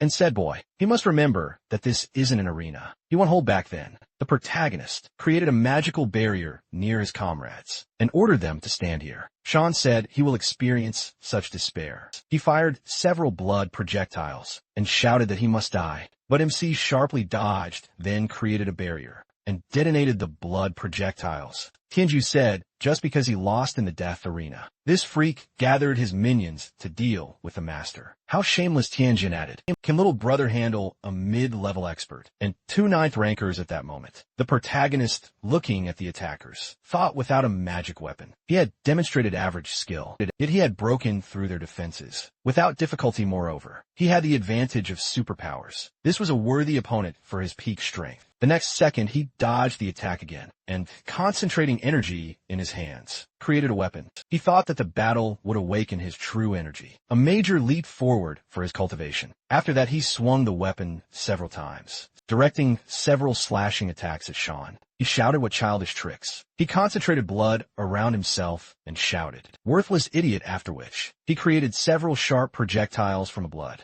and aimed them at the protagonist. He thought that when the blood coagulates, spiritual power accumulates within, causing an explosion apparently. This was his trump card. He used the Lin Wei sword technique, 4th style annihilation. The next second, another attacker jumped straight at him. MC dodged and thought bait. His physique resembled a forest spirit, capable of self-healing what if. The next second, he left several cuts on his back, and a small explosion occurred. At that moment, Yuan Shao peeked around the corner and thought Lizan. He's brought trouble upon himself. Tianju shouted, a fighter who can self-heal can produce endless blood, and another one is using it as a weapon. Have they really reached such a high rank? Tianjin shouted, is brother in danger? At that moment, the protagonist rose up and used the linguist sword technique. 5th style Moonlight Sean walked forward and asked, hey, is he still alive? Then he lifted the level 9 creature and said that this carcass could constantly heal, but couldn't grow brains. Such are the costs of superpowers. His blood and body are his weapons. How long does he think he can last? The protagonist closed his eyes and said that if this is all he can do,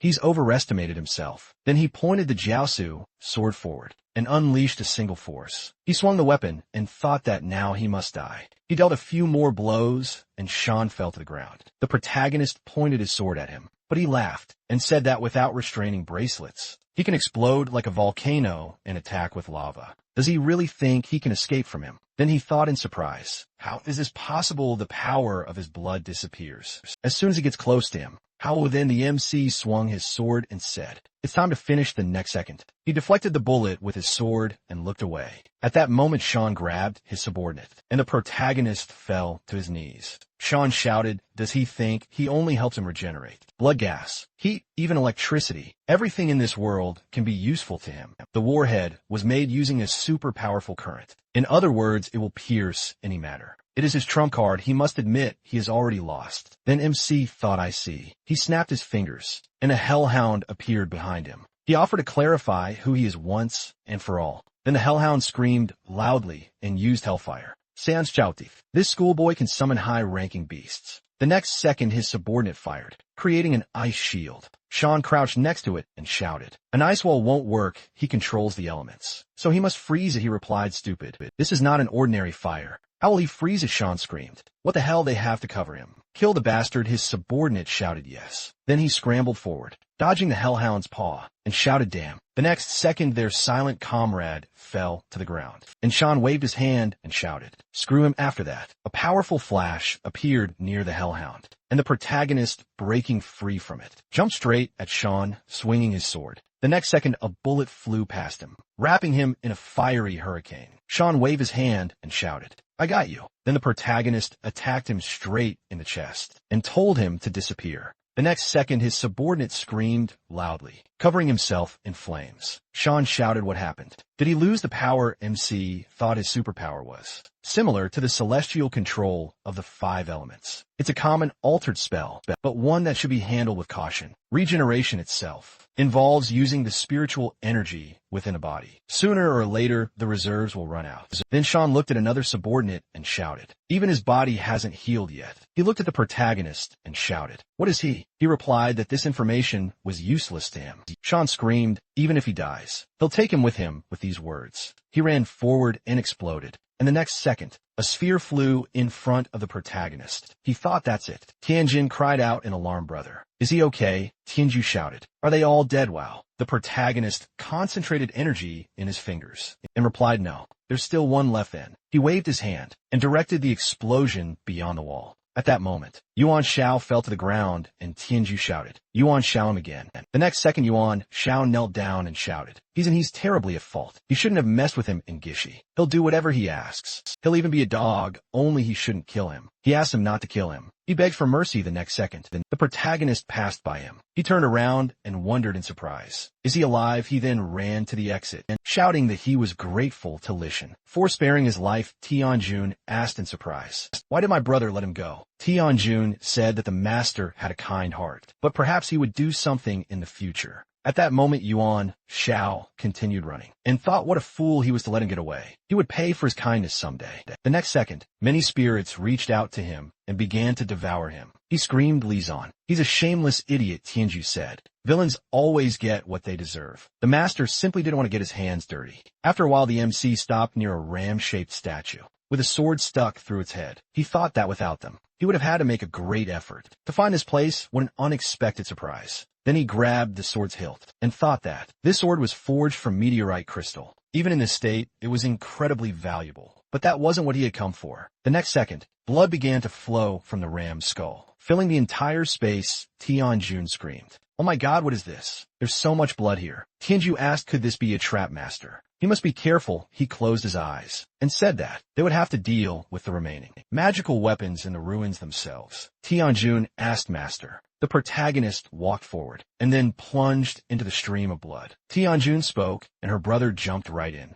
"Isn't this dangerous?" brother told her. "Not to worry, master has everything under control. At least that's how it should be at this moment." The protagonist continued to dive deeper and deeper, and then landed in the boiling blood soul, the secret realm of the spiritual eye. He walked forward in thought. The spiritual eye is the center of world dissolution. It releases all spiritual energy in the world. It is a secret place in the ruins. And surprisingly, the spiritual energy of a realm is not as strong as he imagined. Then, he extended his hand and placed a flower in the sphere. He pulled it toward himself and thought that this flower only grows in places abundant in energy. But due to the lack of it, the flower stopped growing here. Where is the eye now? And then he raised his hand, and the flower petals scattered around. After that, he walked forward and looking further, thought someone has placed a seal on the flow of spiritual energy. What kind of power does this person possess? He placed his hand on the drawing on the ground, and then everything around him stirred, and he found himself at the edge of a huge magical symbol drawn on the ground.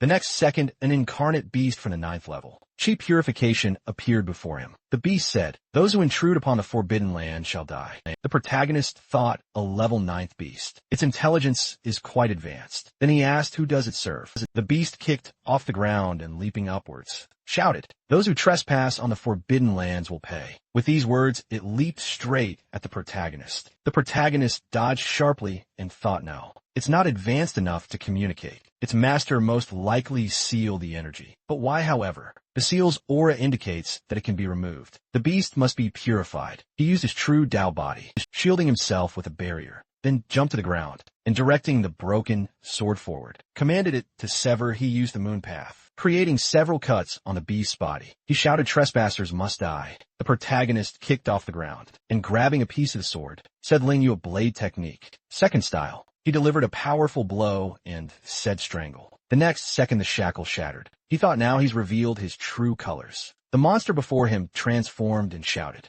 "Death to the trespassers." It extended several tentacles, binding the protagonist's body, but the sword around him easily cut through them. The protagonist ran forward and thought he was far superior in strength. But this was both a risk and an opportunity. He thought, world cultivators are either based in heaven or earth. People progress from the highest to the lowest. The difference between them is colossal. The influence of cultivators is priceless. Earth cultivators are already considered the most powerful masters. Heaven cultivators, however, exist only in rumor in a past life. He traveled the world and discovered an interesting top-level technique, earth waves. Cultivating this technique requires pure and true spiritual power. Fortunately, his teacher helped him with this. MC dodged the attacks aimed at him again, and thought that spiritual energy was so thin right now. that advancing in the waves of the earth was very difficult, almost impossible. They say nothing in this world is perfect. Would he be able to cultivate like in his previous life? He jumped aside and thought, no matter how thorny and dangerous the path, he would never retreat today, he would achieve it. He said not a step back. Then he jumped into the attack and shouted slash. He wounded the beast's eye, and then jumped back and noticed magical symbols on the ground. He thought, the seal and the soul are linked by the same source. If the soul is wounded, the seal will weaken. And then he noticed the symbols on his hand and thought, his body is absorbing the power of the seal. He will shatter into pieces, but he will fulfill his plan. He will achieve cultivation.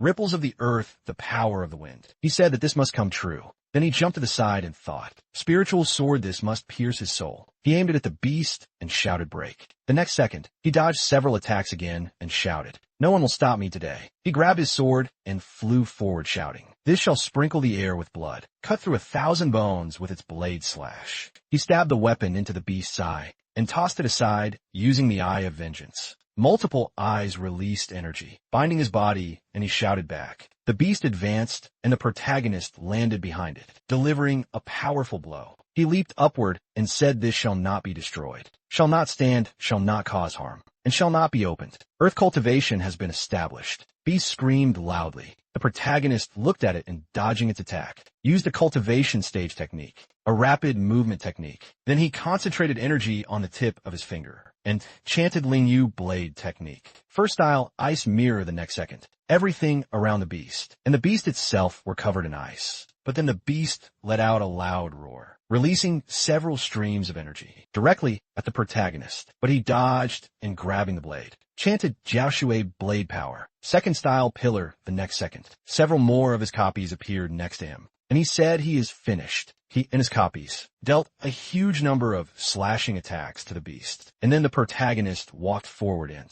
looking at his hand, thought that he didn't know who put him as a guardian. But thanks to it, he had achieved the earth wave technique, and he dared to guess that this power was much more powerful than the previous one. What was the reason? So many questions and no answers. Someday he would find out everything. I would give him a huge amount of energy. He believed that he would soon regain his strength. Meanwhile, Tianjin spoke, the pleasant scent growing stronger. Tianju said he also felt something had changed. Perhaps it had something to do with the master. At that moment, flowers filled the surroundings. Meanwhile, Guwen sat at the table and, taking a cup of drink, said, the Gu family has been waiting for this day. After a while, Dongfang Yuan, the head of the Dongfang family, extended his hand and said, Mr. Ji is a young man of great talent. He has achieved so much at such a young age. Yuan Shou should follow his example. Opposite him sat Ji Xuan, who said, you are so kind. Mr. Dongfang, his family has an influential reputation in medical research and development, and he looks forward to working with it for as long as possible. At that moment, Yuan stood up and, placing his fingers on the device in his ear, said that he begged for his forgiveness. Jishuan took a sip of his drink and replied that everything was fine. Then Yuan went to the window and told him to explain. His subordinate said, sir, he has bad news, sir. The indicator installed on the young master's body has stopped transmitting. He's afraid he's dead. He replied that he understood. At that moment, Jishuan asked what happened. Yuan approached him and said, the dogs are causing a lot of trouble. He's already sent a subordinate to deal with it. Their business was much more important. And besides, the Dongfang family prepares the goods exactly as he wishes and as quickly as possible. Then they clinked glasses. After that, Yuan approached the girls and said, Brother D, he'll just be out to get it. Jisu took a sip of his drink and replied, and please be so kind. After that, Yuan closed the door behind him, thinking that Guwen had killed his son. He would kill them all as soon as the Dongfang family became part of the organization. A few days later, the MC was concentrating his energy, standing above a huge sphere of energy, and then a chest appeared next to him, from which Shuyu jumped out and said freedom. She then looked at the protagonist in surprise and thought, heavenly level Taoist. Is she delusional? She should have been so talented. She wouldn't have had such problems. Then the protagonist, noticing her, slammed his hand on the ground. She jumped back in fear and shouted, hey, what's wrong with him? Why did he start fighting? She'll forgive him if he apologizes. He said, the amount of spiritual energy his body can absorb is running low. If he wants to continue practicing, it will still take some time to refine the spiritual energy in his body to its true essence. He thought that if he can compete with an opponent of similar strength, the transformation of true energy will be more effective, requiring half the effort. Then Shuyu shouted indignantly, hey, is he he even listening to her? She's a cat of omen, he asked. What? A cat that gazes into the heavens themselves. She said yes. She's a very popular cat. He turned around and asked how she got through the barrier. She replied that she didn't know, that she was grabbed and stuffed into this rotten box. And when she woke up, she was already here. The protagonist folded his arms and said that she didn't even know how she got here. He had no desire to get involved with her. She stood her ground and said, "Oh, damn, you should wait. She'll get bigger the next second." She transformed into a girl and, hugging the protagonist, jumped on him and said, "Dogs don't know how to lie. Cats are beautiful and useful." Will he allow her to become his companion? So what if he's a heavenly level cultivator? She's only an intermediate level cultivator, which means she hasn't forgotten her basic skills yet. In response, he looked at her and told her to get lost, then released a powerful energy, causing her to jump back and fall to the ground. She said that a kitty never makes a mistake in her choices. He is a true Taoist, she decided so. Then, a huge cat's eye appeared in front of the protagonist. He clutched his chest and remembered how in his past life, she said that the feeling of failure in overcoming adversity is not good no matter how much he trained. He cannot escape fate as long as he is by her side. She will help him survive the troubles. Then he grabbed her in the present tense. He grabbed her by the ear and asked if she thought illusions would work on him. She told him to let her go. It was her fault a kitty should not disobey her elders. She asked him to let her be with him. He told her to help him survive the catastrophe, and he will help her live longer. She replied that she was all ears. Meanwhile, Tianjin concentrated her energy. Tianju asked sister why her strength had increased. She replied that she didn't know, but she thought meditation gave her energy. He wondered in surprise. Was his sister a genius, and he just a loser? The next second, the statue next to them began to bleed. He jumped up and cried out in surprise. "What is this?" Tianjin shouted. "Brother's back, but he's not alone." "Are there two of them?" Tianju asked. "Who is this lady Shu?" "You introduced herself. She said she was a Taoist companion." MC asked in surprise. "Huh?" After a while, Shu, you reached for the bowl, and Tianjin thought companion. Is this really what she thinks it is? Shu, you said their food was delicious. Tianjin wondered if this woman was her brother's Taoist companion. At that moment, the protagonist thought. There was a surge of spiritual energy nearby, but his cultivation is making progress. He needed to find the eye as soon as possible. Then Tianjin happily said, "Brother." "She's reached level 4, replied, "Keep it up." He looked at Tianju and asked, "What about him?" He awkwardly scratched the back of his head and replied, "He's still working, but he thinks it will work out soon." "Sir, did you hear what happened to Yuan Show? They're worried they'll take it out on MS. GC and MS Yuan, since they're related to the Gu family." He replied, "There's no point in worrying. Everything will be fine at that moment." Shuiyu bit into a fish and said, "The fish is melting after a while." Locken stood in front of the killer and said that he'd already told him that the person he was looking for wasn't here. He replied, "It's a lie. He's a professional and he won't deceive him." Locken pointed his finger at him and said, "If he doesn't understand with words, he'll explain with his fists." The killer immediately rushed forward, brandishing his weapon, and shouted that he would demonstrate his abilities. His blade will pierce him. But at that moment, Leakin held up a shield in front of him, and the attack passed through it, and he asked in surprise what. The killer pointed a gun at him and said, "Mission accomplished." They had very similar strengths and even capabilities, but he was still better. He launched another attack and shouted Shining Blade. The weapon pierced Leakin's arm, and he thought, damn, the wound won't heal for a long time because of its metal. And he pointed the weapon at the killer and shouted, "He's celebrating too early." The killer took a stance and told him to shut up, dog. He's the best killer blade trimmer. Lyko's body became covered in armor, and he breathed heavily and shouted, "Get back!" At that moment, the protagonist and Shu Yi were watching them from a nearby rooftop. Shu Yi sat down on the edge of the roof and said, "Should have taken a quick nap, because the carnage is already in full swing here. What kind of ability is this? It looks like magic, but more complex. The big guy looks like he's about to be killed. He doesn't want to help." She looked at the protagonist, and he replied, "No need since ancient times. Battles have been life or death. Only the chosen few could achieve anything."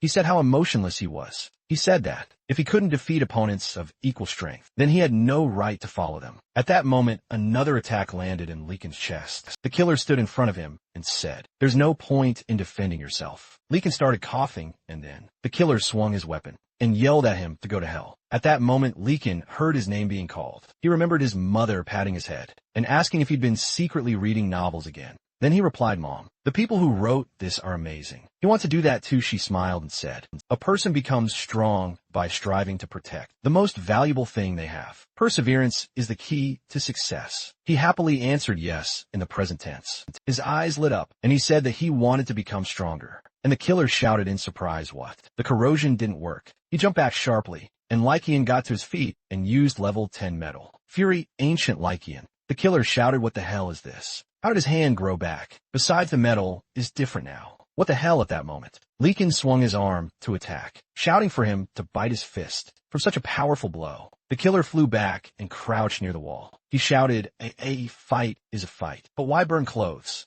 Lycian swung his arm to attack again and shouted for him not to mess around. He better watch the fight. At that moment, MC said, well, that's it. Lycian turned to him happily, and he said that he congratulated him. On reaching level 10, he saw everything. He tried hard Shu, Yumi out in agreement, and the protagonist added that he would teach him some training methods later. Lycian bowed and replied that without his bracelet, his profound strength would not have been released. Like this, he thought. The master has paid attention to him. He is so kind then. The protagonist walked forward and said that he would handle the rest. At that moment, the killer put his hand to his chest and said that he was a pro, and he would rather die than tell anything. In response, the protagonist ordered Shu Yu to talk to him. She jumped off his shoulder and, taking human form, said with great pleasure. Sometime later, the killer was sitting in the bathroom and wondered, shouldn't he be on a mission? Where is he? May was sitting in the bathroom across from him and running her big toe over his ear. Asked, doesn't he know he's in heaven? He cried out in fear, Aunt May. Didn't she go abroad? What is she doing here? She replied that she was here to reward him. She moved closer to him and added, he is very professional at intimidating and luring enemies into traps. Without him, it would be difficult for them to kill Liz, and he was surprised he's dead. So she replied, she said it was all thanks to him. Does he think a good boy deserves a reward? He replied, he owes his professionalism to his superiors. They made him number one among the killers. Solving the boss's problems is his duty. He doesn't dare ask for any reward. He is obliged to do everything for the prosperity of his organization. She ran her finger over his chest and said, of course, kid. He is a real pro. He cried out in alarm. Aunt May, what is she thinking? He is an exemplary killer. He can't do this then. She put her hand to his cheek and said that his body is much more honest than him. Deep down, he still wanted her. Didn't he? He replied that she was mistaken. He treated her like a mother. In response, she hugged him and offered to make all his dreams come true and savor his last moments, because this was his last moment. The next second, her eyes changed and she attacked him. After some time, Lycian looked at the killer's body and said that it was a special operation. Shu said that she thought he was having fun. Lycian wondered what he saw before he died. Why did he die then, Shu? You added Lizon. The guy was sent by the Blackwater organization. There's a person named Aunt May in this. She holds a leadership position. The gang has no connection with the Dongfang family. So what good reason did she have for ordering him? The protagonist folded his arms and told her to go and find out. Sometime later in Chenjai City, the territory of the Blackwater gang, several men carrying bags on their shoulders walked forward. One of them said that the purity of these crystals left much to be desired. His colleague told him to forget it. The Mu family doesn't care. The important thing is the quantity. Do you think anyone will notice if a couple of stones disappear? At that moment, his colleague noticed a missile flying towards them and asked what it was the next second. En explosion tondo. And Lycian said it was time to start cleaning. The men pointed at him and shouted, what the hell is he doing in Blackwater territory? They should shoot him at that moment, Shu. You attacked them and told them to calm down. We could even make her laugh. Then the man pointed a machine gun at her and shouted at her to die. She easily dodged the bullets and said that she could see all the bullet trajectories, so his efforts were wasted. At that moment, a rocket exploded behind her, and she said she was hungry and hoped that after the owner finished his business, he would invite her to dinner. Meanwhile, the leader of the Blackwater gang, a blind snake with a low cultivation level, asked why there was so much noise outside. Was the white tiger causing trouble again? The next second, the protagonist jumped through the glass. In front of them, the snake pointed at him. Snake's spirit shouted, who's there? The MC cut it and asked did he order this. He folded his arms and said, Liz. What a meeting, a high-level cultivator, with dozens of kills to his credit. Now it makes sense why his best mercenary didn't return alive. But he's so brazen if he showed up. He probably won't last long. The protagonist waved his weapon and said he came. For it, he shouldn't have messed with him. At that moment, Mu Feng parried his attack. The protagonist frowned and thought. Final stage, cultivation. The snake said he didn't want to upset Lady Mu. Mu Feng said, Aunt May isn't here. Who does he think runs the organization? Important negotiations will take place today, which must not be disrupted under any circumstances. Otherwise, who will answer to Aunt May for this? He's currently the acting head. Success and cooperation with him today depend on Lady Mu's support. She's confident she'll make the right decision. She hopes he'll keep his word. The protagonist said, she has the potential to be a remarkable person. So why did she get involved with him? The girl sent a blast of energy at him and shouted, it's none of his business. The creature then shouted, no one dares interfere with the Mu family's negotiations. And furniture fell on him, and he jumped back and asked, did she bring the box to life? Mu Fong looked at him and said, he'll come and regret his birth. The protagonist created a weapon and said, interesting. She said he decided to attack her chimeras. With his broken blade, he shouldn't make her laugh. She directed an atomic flame at him. MC responded by using the Ling Wei sword technique. Mu Fong said her fire could melt metal, but she couldn't handle this stump. Then she looked up in surprise and asked, did he just cut her puppet apart? Like that she was in big trouble. Then the protagonist ran at her and she said, but all is not lost. Yet she pointed the puppet at him and told him not to underestimate her. Weapons flew around. The protagonist wondered if the box contained firearms. The girl could control a large number of chimeras.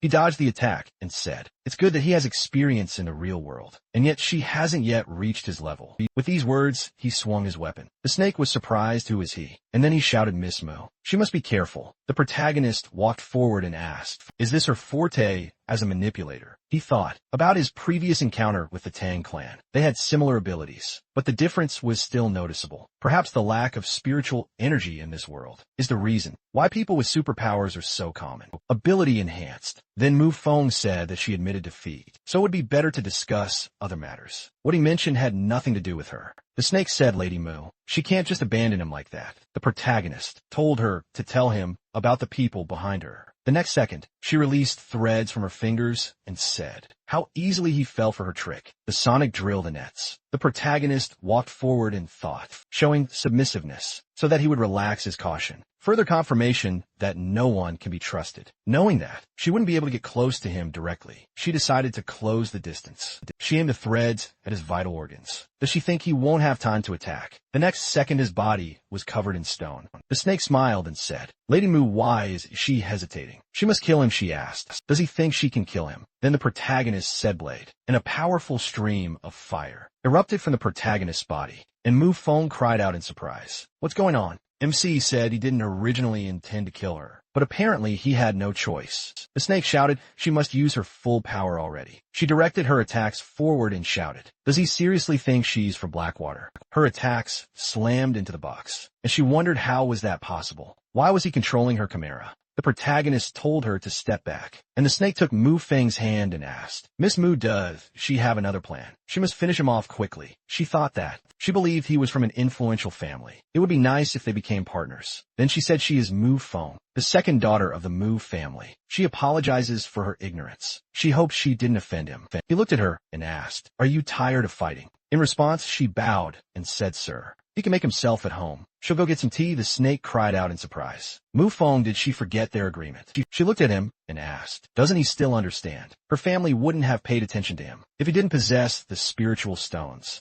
Then the snake ran up to the protagonist and asked, how dare he? Aunt May and the Dongfang family won't let this go. The next second, the protagonist attacked him with his weapon and told him to calm down. They would soon end up like him. Meanwhile, Shang Ying blushed with embarrassment, imagining the protagonist hugging her. She said Mr. Li left before she woke up, and she so wanted to thank him for his kindness. If they fell in love, they would get married and have children within 3 years. At that moment, her father placed his hand on her head and told her to think about her studies. Not boys Liz and is a high flyer. He enjoys the support of the Guo family. She hardly had any luck with him. She asked Daddy, what is he talking about? He smiled and told her not to worry, that he would seek help from the death arena someday, and she would meet him there again. Meanwhile, the men burst into the room, and one of them shouted. Bossy noticed the protagonist and shouted, who the hell is he? He turned around and asked, do they want to fight him? They looked at him thoughtfully, then abruptly dropped to their knees, and one of them shouted for him to accept them. The MC said, smart ones. Then Zhu Wei, the second head of Blackwater, said that in their base, the top position goes to the strongest. Blind Snake defeated him and took over the role of leader of Blackwater. The person who defeats him will become their boss. These are the rules set by Aunt May. The protagonist asked Aunt May. Yes, the woman everyone is constantly talking about. Then he sat down on the throne and told them to tell her that the leader had changed. At that moment, Mu Feng thought, this man is used to keeping everything under control. He has no shortage of arrogance. Aunt May is the real leader of the gang. She has a very close relationship with the Dark Pavilion. And Zhu Wei said yes. They are deviating immediately. He thought he shouldn't anger this woman. Oh no, as soon as she gets rid of him, the position of leader will pass to him again. Then the protagonist looked at Mu Feng and asked, is she still here? She replied, sir. The Mu family specializes in the production of special additives. They own numerous deposits of medicinal raw materials. But due to the lack of effective purification technology, they were forced to cooperate with a blind snake. Can he give her family a chance to become the first leader of Blackwater? He asked medicinal raw materials. He would like to see it. Where is it? She replied, in Clear Bay. It's a 3-hour drive from here. He told her to take him there, and she answered hesitantly. They wouldn't let him in without a pass. She needed time to request permission for it. He passed her and said okay. When she receives it, let her come to him immediately. Sometime later, at the border of Blackwater territory, she knelt down and, looking at the protagonist, said, finally the master has come. She's been waiting for him for so long. He said, Shuyu, she will go with him, and he must make sure there is no commotion here. Leica nodded and said, yes, sir. Then Shuyu followed the protagonist and asked, did the master tell the big boy to stay and guard the house? And took her with him? He replied, yes. After some time, she was enjoying the fish again and said he likes her better after all. At that moment, Tianjin stroked her head and said, kitty, she should eat more slowly. At this moment, Guwen rode up to the protagonist and congratulated them, their strength having reached the next level. He replied that it would have taken him longer if he hadn't helped them. He said that not only had he returned victorious, but he had also brought his grandchildren back, safe and sound from the death arena. He was very grateful. Then Tianju approached the protagonist and said, sir, his grandfather specially chose this residence for him. No one will interfere with his cultivation here. Security is top-notch, so no one can approach him undetected. The protagonist looked at the key in his hands and thought even the key radiates spiritual energy. It seemed the Guo family had gone to great lengths to please him. He then took the key and said, wonderful. Gwen said this is the least he can do for him. They've called more people to search for the spiritual eye, so they should expect news soon. Then the protagonist rose from his seat and, approaching Gwen, said that he was more useful than he thought. Next second, he placed his finger on Gwen's forehead and released energy. Tianjun shouted, Grandpa. Tianjun turned around and thought, this feels familiar. The next second, Gwen fell out of his chair and Tianjun, perplexed, asked her why. The MC said that since his strength had increased, he couldn't help but reward them. The next second, Gwen rose to his feet and shouted in surprise, oh my God, he can stand on his own again. Tianju began to cry and shouted, Grandpa, when trying to hold back his tears, said that he had already resigned himself to spending the rest of his life in a wheelchair. Then he knelt before the protagonist and said, sir, he is very grateful to you for your kindness. He hopes that someday he will be able to repay him in kind. He replied that he should be loyal to him, and he would rise to even greater power. After a while, May came out of the pool. Hearing her phone ring, she answered and asked hello.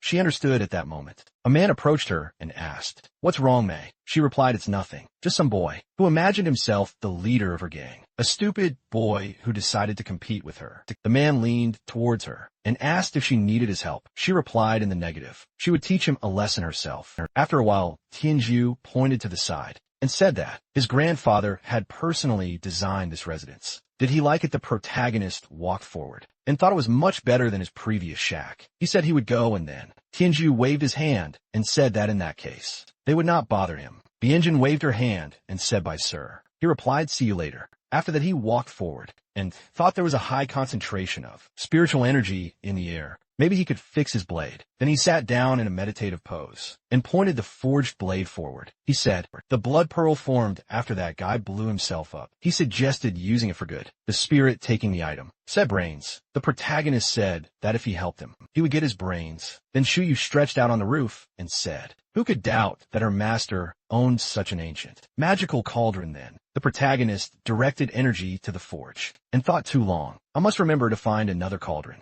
He can't waste so much time fixing the sword. The next second, a new sword appeared from the forge. The protagonist said, finally. He took the weapon and, approaching the spirit, said, well done, the sword is better than the last one. He said brains. The next second, MC pushed off the ground and said he should wait. He'll check first. The next second, he swung his sword and thought. Lin Wei sword technique invisibility. Then he disappeared several powerful slashing attacks, slamming into the mountain, leaving crevices. The protagonist thought. He couldn't have imagined such power in his past life. What an unusual sensation. Why did his body lose control of energy? The next second, he began to fall and said, I poured in too much energy. The sword pierced the ground, and he landed and asked, what was that Shu you said? It seems someone has experienced a heavenly recoil. Her master, although possessing great power, doesn't yet know all the intricacies of the heavenly foundation. He asked what kind of foundation. She didn't say anything about that. She replied the power of the heavenly foundation lies in the release,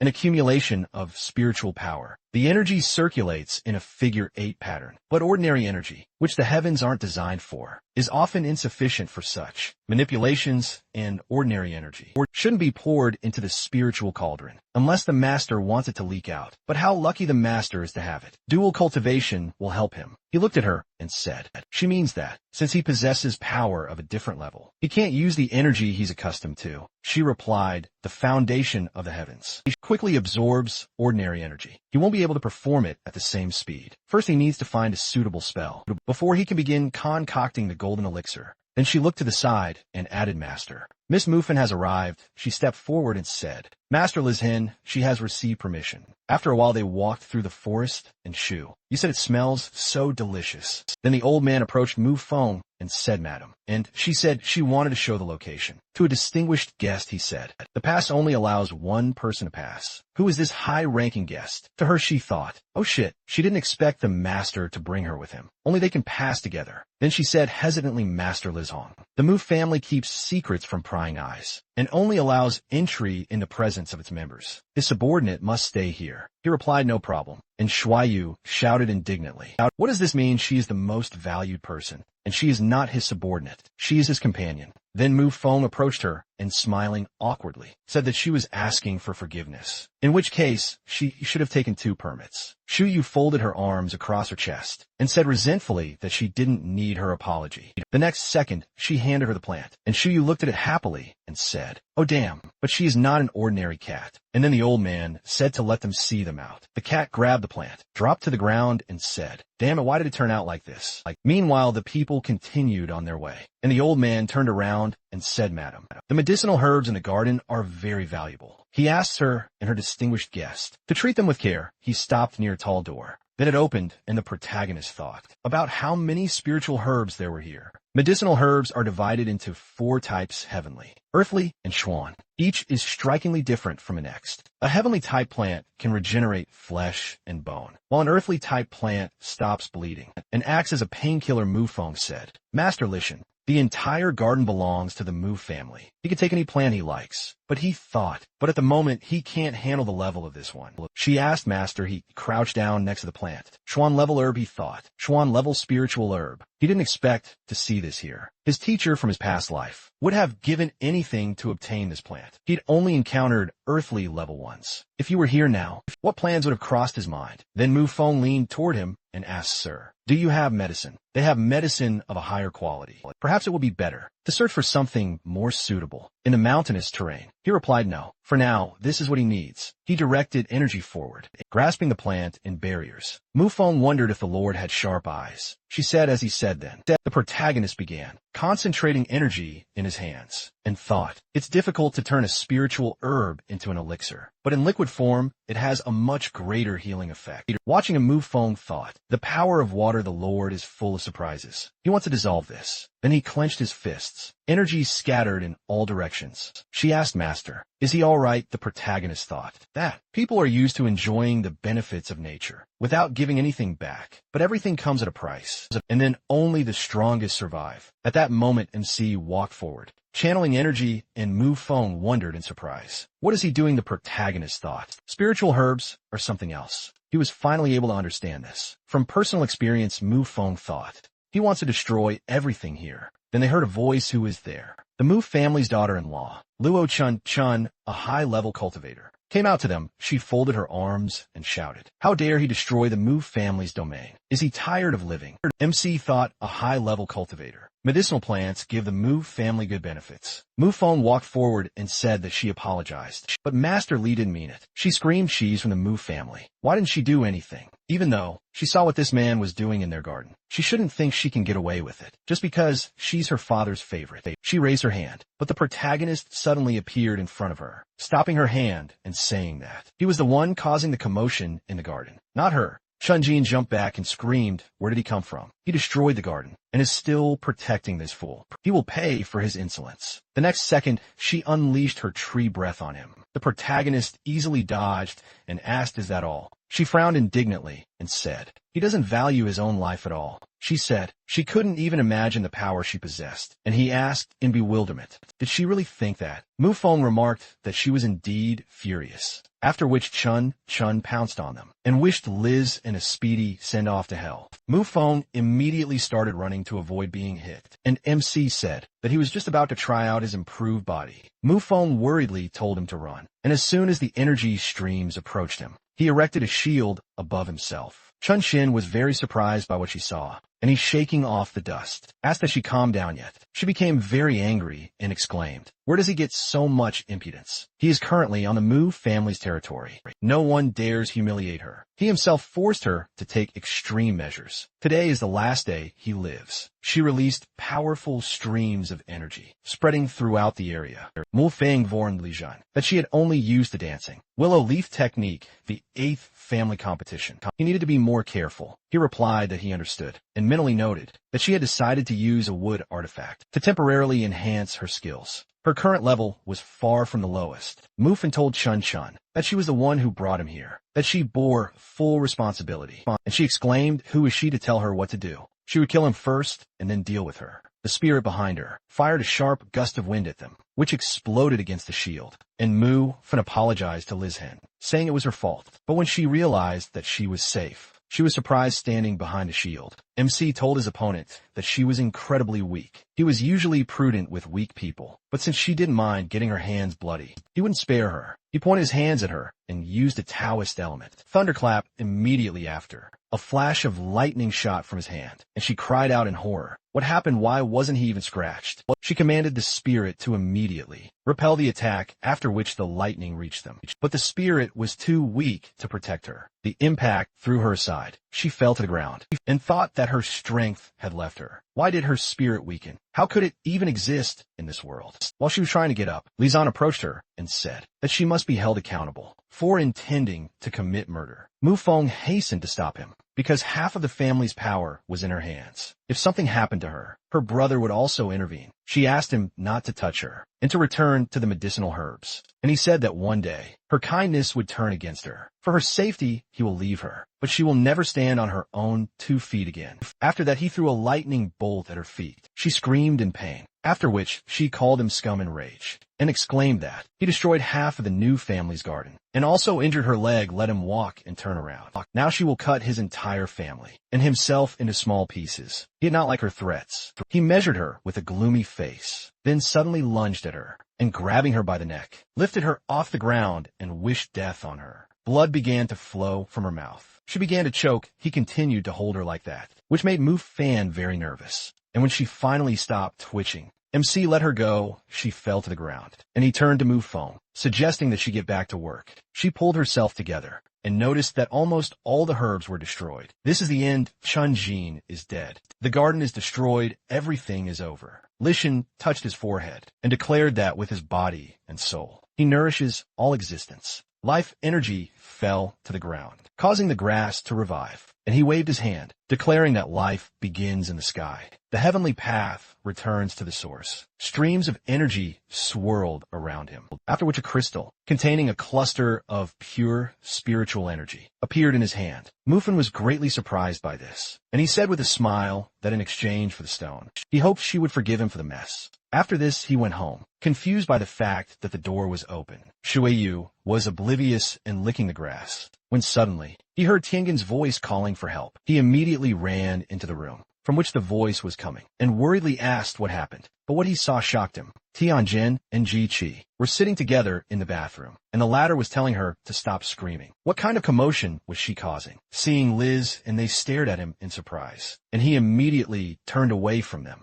and asked for their forgiveness, thinking they were in danger. Kiki embarrassedly wondered when he managed to return, and Tianjin stood up to her full height and said that she brought her back. She didn't think he would return so quickly. Let him look at her. He made her blush. He left the bathroom, saying that he would not disturb them, after which he sighed heavily and left with an embarrassed face, thinking that it was reckless seeing this. She turned into a girl and asked if something was bothering him. He could always turn to her for help. He waved his hand and told her that it was none of her business, after which she approached him and said that she thought differently. She's his companion and has the right to know what if he really needs her help. He sat down on the sofa, and she noticed that he was still under the influence of the spiritual herb. He wants to know how to prevent energy leakage. He told her to speak, and she explained that he should take energy pills to prevent this. To be more precise, they not only reduce the flow of incoming energy, but to also stabilize his condition. With them, his cultivation will be much better. He said that he had never heard of them. How can he get them? She spread his legs and climbed onto the sofa, saying that he needed to feed her first, and then she would tell him everything. Suddenly girls ran into the room, dragging Jisher along with her. Tianjin called out to Lizhen and told him to look at what clothes they bought. Seeing Shuyu sitting on him, they both froze, and their faces blushed with embarrassment, after which Tianjin exclaimed, "What are they doing?" Kiki asked, "So this is the Shuyu who helps him with his practice." He pushed the woman away and asked, "Shouldn't she be with the Gu family? Why is she here? Who is accompanying her?" She told him no one. She just wanted to ask him something. He asked what was the matter, after which she took his hand and sheepishly said that it was a personal matter. They went into another room, and Shuyu, looking after them, said that she was such a wonderful girl. It was a pity that he didn't appreciate her. Tianjin smiled and said that Ji Qi supported him during difficult times. Meanwhile, they went out into the garden, and Ji Qi said that Tianjin told her everything. He had been through a lot in the past few days. He fought the blood demon in the death arena, punished Dongfang Yuanshou, and she can only hide behind his back. She looks pathetic, doesn't she? She remained silent and stated that she did not want to be a burden. She also wants to protect herself, her mother, and him. He was surprised by her words, after which she stood in front of him and asked if he could teach her superpowers. He refused her. She thought sadly that she knew it. Her abilities are only enough for healing. She is too weak, begging his forgiveness. She walked back to the house in tears, but he stopped her, saying that superpowers are a weak power. He can teach her cultivation. Hearing this, she turned to him in surprise. Meanwhile, Mu Mingxi, the eldest son of the Mu family, ran into his father Mu Hogan's room and asked if he saw what Mu Feng had done. She had been loitering around all day, dragging some weakling into their garden, who, by the way, killed his fiancée. He asked him to take some action, and he said that she was a little fool. At that moment, Mu Feng entered the room, about to tell her father something, and her brother exclaimed in rage that she was an accomplice to the crime. She stood and watched as his fiancé was killed. How did she have the nerve to show herself to him? Chun Chun's body was not even cold yet. She said that Master Li deliberately destroyed the garden. She takes responsibility for Chun's death. Her brother exclaimed in rage. Does she think her life is worth even a little bit of his fiancé's life? Mu Fen showed them the crystal and asked her father to let her explain everything, and then let him do as he sees fit. Just let him not touch Li Zan. Seeing it, they were both very surprised, because it was an S-class crystal. Her father asked who gave it to her, and she told him that was Master Li's payment for the destroyed garden. Hogan asked, so he wants to make amends with the crystal to the Mu family. Even the Blackwater gang doesn't have them. Who is this? Would he like to collaborate with them? She replied that he was willing to be their partner if they gave him full access to the family's medicinal herbs. He praised her, and Minchi wondered when this fool had become so smart. He immediately began to be polite to her, calling her dear sister, and said that Master Li was a wonderful friend to their family. Could she introduce him to him as soon as possible? She looked at him doubtfully and reminded him that he had killed his fiancée. Was he absolutely certain? He smirked and replied that she was only a fiancée, not a wife. Their family, to prosper, sacrifices had to be made. She was already dead anyway, so why dredge up the past? She called him shameless, after which Hogan told her that the blame for Chuanjin's death lay with her, so she must serve her punishment. She would live alone for a month and reflect on her behavior. In the meantime, her brother would take her position. She should give him the crystal. Minshi was delighted and decided to mock her, saying that he was so reluctant to take on such responsibility lest he overexert himself as a brother. He advised her to find herself a husband and not worry about anything. She cast a displeased glance at him and advised him not to be so self-confident. Master Li was not so easy to do business with. Meanwhile, GC asked in surprise, will he really teach her cultivation? He said he would help her restore her spiritual powers, so she could cultivate immortality. But she would lose her innate abilities. Was she willing to do that? She confidently agreed, after which he rushed toward her and used the technique Desolate Blade, awakening righteousness. He poked several points on her body, causing her to feel terrible pain, and her supernormal abilities began to leave her body. She told him hurt, and he said he had cleared her meridians. Now, she should feel the fluctuations of spiritual energy. Around her, just don't resist the flow. She concentrated and saw the energy flowing around her and told him that she could feel it. He advised her to focus on her heart and gather the energy in her body bit by bit and then release it with her mind. She tensely pursed her lips and extended her hand forward. She tried to do everything as he said, but she only managed to release part of the energy. Because of this, she became upset and said that she was so weak. And he took a closer look at her and noticed something surprising. It turns out she had a rare ethereal root. This is an extremely rare artifact that transforms the spiritual energy of the heavens into unimaginable power. It cannot be contained by any methods. In history, there is already a figure who elevated herself to the level of gods and who built her own world. Even the world of immortals feared her. He smiled and GC asked if he found it funny. He said that she had promising prospects, but that was enough for today. They needed to wait a few days to return to their studies. The rarer the root, the purer and more spiritual energy they needed. They needed the spiritual I'm more than ever now. She happily thought that it was good that she had it. A new day dawned, and the news reported that 2 missing female students had recently been reported at Tongyan College. This was reportedly the 18th such case in the city. So far, the police have not received any leads, so the perpetrator is still at large. Law enforcement agencies urge students to pay close attention to personal safety, avoid walking alone, and call emergency services if necessary. While Tianjin was eating chips and watching TV, Jisher popped in her room and asked where Liz Hen was. She replied that he had left 30 minutes ago, and she thought in shock already. Had she really not made an impression on him? Tianjin warned her about dangerous criminals on the loose, and she headed for the exit, telling her not to worry, Master Gu would be with her. Meanwhile, MC came to meet Mingxi. He kindly welcomed him to his family's house and remarked that he looked extremely well today. He extended his hand, but he ignored the gesture and asked who he was. Where is Mu Feng? He replied that he was her brother. Unfortunately, his younger sister was ill and couldn't greet him personally, but that's why he was here to answer all his questions.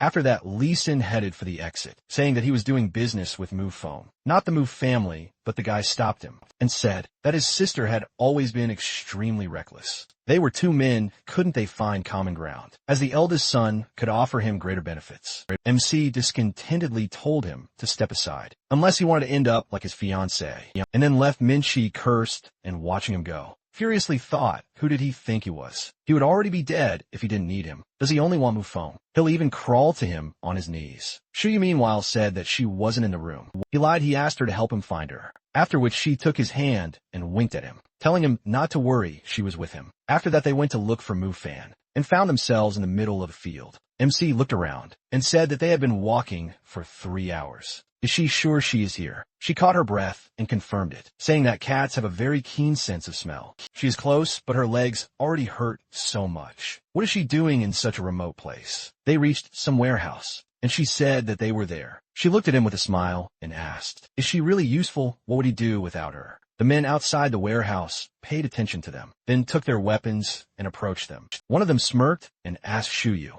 how did such a cute girl get lost? They will take care of her now. She glared at them, then attacked them and exclaimed in rage, who was he going to take care of? Let him show respect to her master. While she was beating them, Liz entered the warehouse and saw a bunch of people sitting in cages. Inside, Shuyu examined them and informed him that they all had superpowers. Who does he think put them here? He noticed that the spiritual energy in their bodies was sealed, and meanwhile the cat smelled something. She informed him that it was Mu Fun's scent, which meant she was here. MC looked around, confused by the fact that there were so few guards outside, and the girl called out to him asking if he heard that. When she looked up, she saw a snake man on the ceiling, and in fear, she immediately rushed to her master. Liz told the guy that he had seen enough of them and should let him come out. The snake grinned and said that he never thought he would find such a delicious treat in this abandoned warehouse. Let him give him his power, and then he will let him go unharmed. MC responded by saying that he didn't expect to see a creature disguised as a werewolf here. Because of the way he called him, he got angry and attacked him, exclaiming that he would tear him to pieces. After that, he hit him with his tail, but he defended himself under the dome and measured him with an indifferent look. The snake licked its lips and pounced on him, releasing several snakes, after which he used the petrification ability, and seeing that he had closed his eyes, asked if he could really fight it like this. Under the influence of his technique, he would bleed to death Liz and open his eyes, spilling out his energy, which caused his snakes to immediately begin to burn. The snake became nervous and wondered what he had done. It was as if he was being cut to pieces. He began to circle around him, saying that he had underestimated him, and he disappeared under the dome again. The snake exclaimed that it was his turn. He used a cobra throw and fired a beam of energy at him, which began to spread out upon impact. With the protective dome, when everything went quiet, he looked with disappointment at the empty space where Liz should have been, and said that he had expended so much energy. MC suddenly appeared behind him and asked, did he lose something? He used the absorption technique and fired his energy at the snake, causing the entire warehouse to light up. With a bright flash, Shuiyu finally came to her senses. She stood up and asked where the snake was, then approached him. It turned out that he had already tied the snake with its own tail and ordered it to tell him who his boss was. He nervously replied that he was just a security guard. He only knew that the Dongfang family was conducting experiments, nothing more. Liz noted that he was hearing that name again. Is he a werewolf? He replied that he was an experimental subject. He remembers being locked in a capsule with some kind of liquid, after which he turned into this. There are dozens of people like him. MC became curious about why the Dongfang family was crossing humans and animals, and he ordered Shuiyu to keep an eye on him while he went to look for Mu Feng. The cat wondered what snakes tasted like, and he, seeing her look, became very scared. While Lishan went to inspect the cages, Mu Feng was indeed there, sitting in one of the cages. He noticed that someone had placed a seal on it from the world of immortals, and this someone knows how to combine the spiritual power of people and animals with his current strength. Removing the seal would not be difficult. He broke the cage and picked up the girl in his arms, asking how she got here. She told him that her older brother had asked her to bring medicinal herbs here, but as soon as she stepped through the threshold, she immediately lost consciousness. He currently manages the Mu family's affairs, so his request to deliver herbs to the slaughterhouse in the middle of the night didn't seem strange to her. MC put all the oddities together and realized it was the signature of that very same cult. A truck soon pulled up to the warehouse to pick up the goods. A driver named Sang got out of the truck, and the snake smiled and remarked that he was late today. Seeing 3 unconscious guards, he asked what had happened, and the snake told him that some had tried to escape, but he had caught them. Sang entered the warehouse and said that Dr. K had ordered him to pick up Miss Mo. Where was she? He told him that she was right by the exit, and after examining her more closely, he said that the goods were defective, and it was time for him to load them. After that, he took her away, or so it seemed at first, but in fact, Mu Feng remained in the warehouse. She approached the snake and looked worriedly at the departing truck, asking if they should really let it go. He told her that everything would be fine, but this snake was not a snake at all. 10 minutes earlier, they learned that someone was supposed to come and pick up the goods today. Shuyu winked at Liz Hen and said that the secret recipe for eliminating spiritual energy leakage was hidden in these werewolves. She threw her arms around his shoulders and playfully said she had already thought of a plan to get to the enemy. She would tell him everything if he kissed her. She stuck out her tongue, but he immediately shut her mouth and told her to get down to business. She said that she would cast a spell to disguise herself as a snake, and he would pretend to be Mu Feng so that they would take him away currently. She returned to her body and threw her arm around the girl's shoulder, telling her not to worry about him. Dongfang family would do nothing to him. She said doubtfully that it was unknown whether the snake told the truth or not. Besides, they had no idea who the ferryman was. They would realize that Master Li was under the illusion. Since his spiritual power was much stronger than hers, he was risking his life for her, so she could not sit idly. By now, they need to go back to her house. She'll try to explain everything to her father. Meanwhile, MC sat in the truck and thought. There's a sect called the Earth Madman who created the demon spirit reincarnation technique. This technique absorbs spiritual energy, soul blood, and other characteristics of a cultivator. They succeeded in this unusually quickly. However, for the same reason, they are vulnerable to a soul-devouring attack. At that moment, the truck stopped, saying, "Open the doors," and a faint light hit him in the face. After that, he dragged the cage into the tunnel, and Liz Hen, for the sake of credibility, began to beg him for mercy, and he responded by saying that she could scream as much as she wanted. She didn't have long left anyway. Suddenly, MC felt a familiar aura that boded ill, and it was coming from behind the bloody door. The guy entered that room and told Dr. K that he had brought a new experimental subject. The man asked discontentedly, "Can't he see that he's busy? Let him leave her somewhere." Sang fell silent and looked around. The capsules contained the MO brothers, whom Tianjin had defeated in the death arena. It seemed they would never find peace even in death. Meanwhile, the doctor sent a new solution through the tubes and laughed, saying he was so curious to see how much the brothers would change. The solution flowed through the tubes to the test subjects, causing one of the brothers to immediately feel a surge of strength and open his eyes. He broke the capsule with a loud scream, and Sang noted that it was another failure. The boy lunged at the doctor, who exclaimed in irritation that he had broken everything again, and Sang rushed to his aid. He used his fire abilities and hit the boy in the face, sending him flying, and the doctor asked him to deal with him, or he would destroy his lab. Sang noted that the solution had worked. Was he sure he wanted to get rid of him?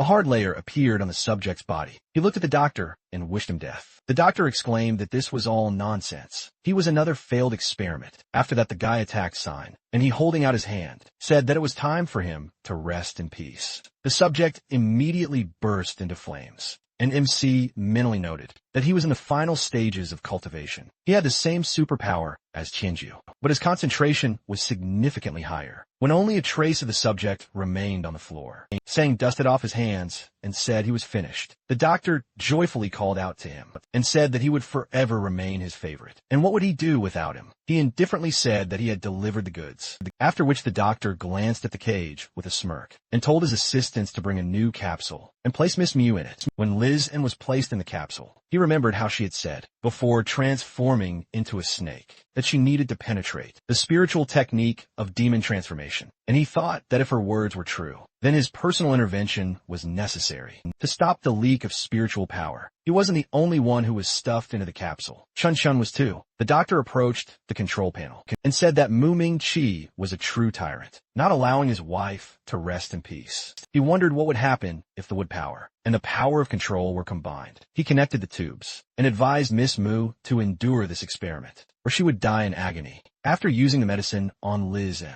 he was transported to his soul realm and found himself in Bai Shu's body, where he was chained up. He looked around trying to figure out where he was, and Chun Chun's image appeared before him. She asked did he think he could get rid of her. It was only in his dreams. She would take his body in power. She would haunt him forever. A stream of energy pierced his body. He gritted his teeth in pain and thought that the art of reincarnation still negatively affects the spiritual essence of the original owner. Evil spirits only take advantage of this. He continued to endure this pain and wondered if the demon would really devour him. He gritted his teeth. His whole body was tense. He looked deep inside himself, got to his heart, and it began to beat faster. Power immediately rushed to his hands. He broke the shackles and thought that by merging internal energy into external energy, the spiritual energy in his body was protected. Now, the energy will not leak out, and the internal energy spreads throughout all the cells of his body. Meanwhile, the doctor said that the power had reached 50%, but nothing is happening. Let them increase the power by another 20 by. Shu looked around. He no longer felt Chun's presence. It seems Shu Yu has succeeded.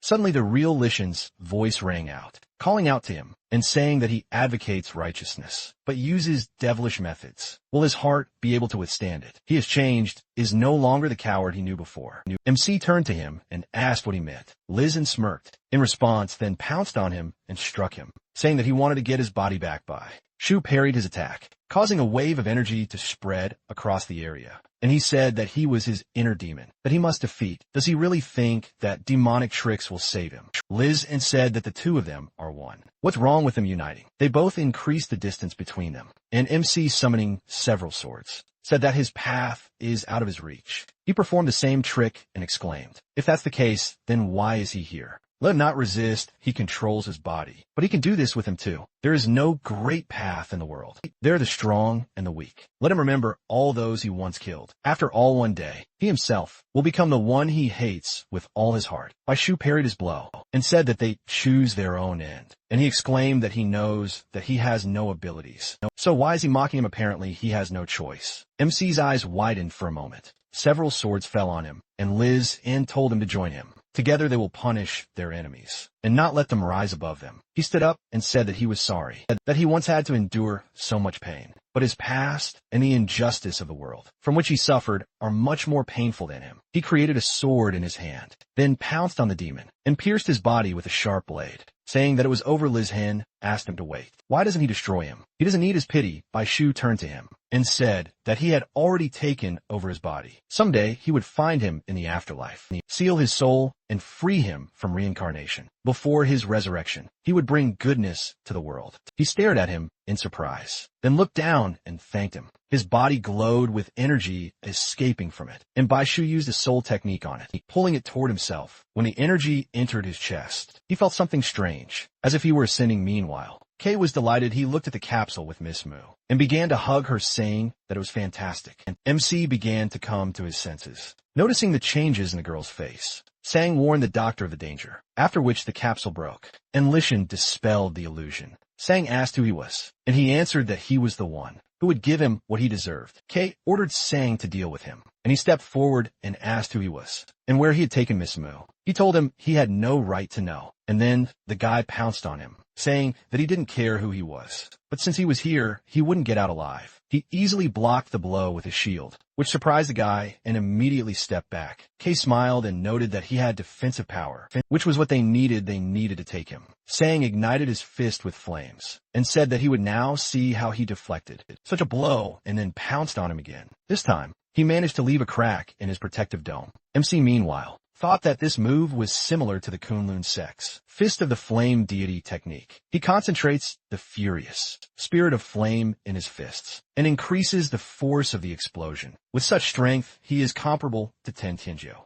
Sang lunged at him again, delivering a powerful blow with a shout. But to his surprise, Lishan grabbed his fist, pulled out a dagger, and remarked that his approach was very crude. A true deity technique isn't built on brute force. Confused, Sign watched the stream of flame in front of his face, after which MC swung the dagger. But the man vanished. He glanced around the room, and then a cloud of flame appeared behind him, from which Sign leaped. MC saw him and vanished, surprising his opponent, then appeared to his side and immediately struck. Sang parried the blow and jumped back, thinking he could also teleport. Where did he get so many abilities? He became nervous and asked who he was and what he wanted. MC ignored his question and asked, when he learned the Kunlun's sex flame technique, he will force him to use all his strength because he hasn't played enough yet. The guy was furious that he dared to look down on him, and the doctor, seeing his body engulfed in flames, ordered him to stop, would destroy his entire lab. He responded by saying that he was too strong, and a lab could be rebuilt. The Dongfang family had a lot of money. After that, the flames intensified.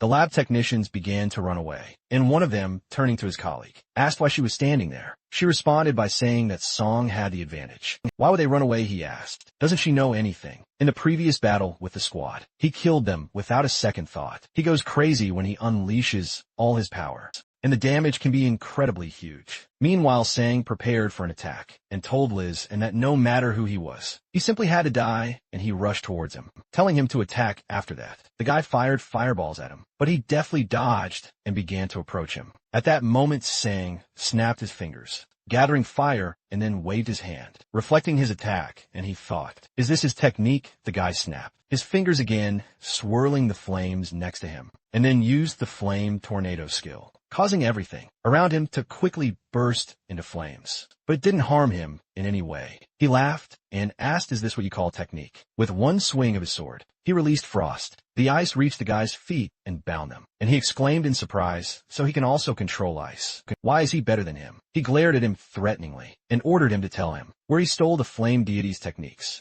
He wasn't going to answer and asked, is he sure he can defeat him? his body slowly began to burn away, becoming a fire monster, and saying that he was the only one who forced him to use his trump card. Even if he burned everything here to the ground, he will take him with him. MC smirked and remarked that this was interesting. He was already at level 5 of the Flame Daddy technique then. He would allow him to witness his Yang technique. He drew the name of the technique in the air, and then a flame deity appeared behind him, making the boy very nervous. He exclaimed that this was so unfair. And then the deity struck him with all its might, executing him on the spot. His body flew straight to the worried doctor's feet, and Liz approached him and said that he was dead. Now, it was his turn. Kane nervously gritted his teeth and told him not to think he was invincible. Just because he killed him. Until he died, he could look at his greatest failure. At that moment, the monster, who had been restrained by the chains this whole time, saw the heat emanating from them and roared loudly. He instantly broke the shackles,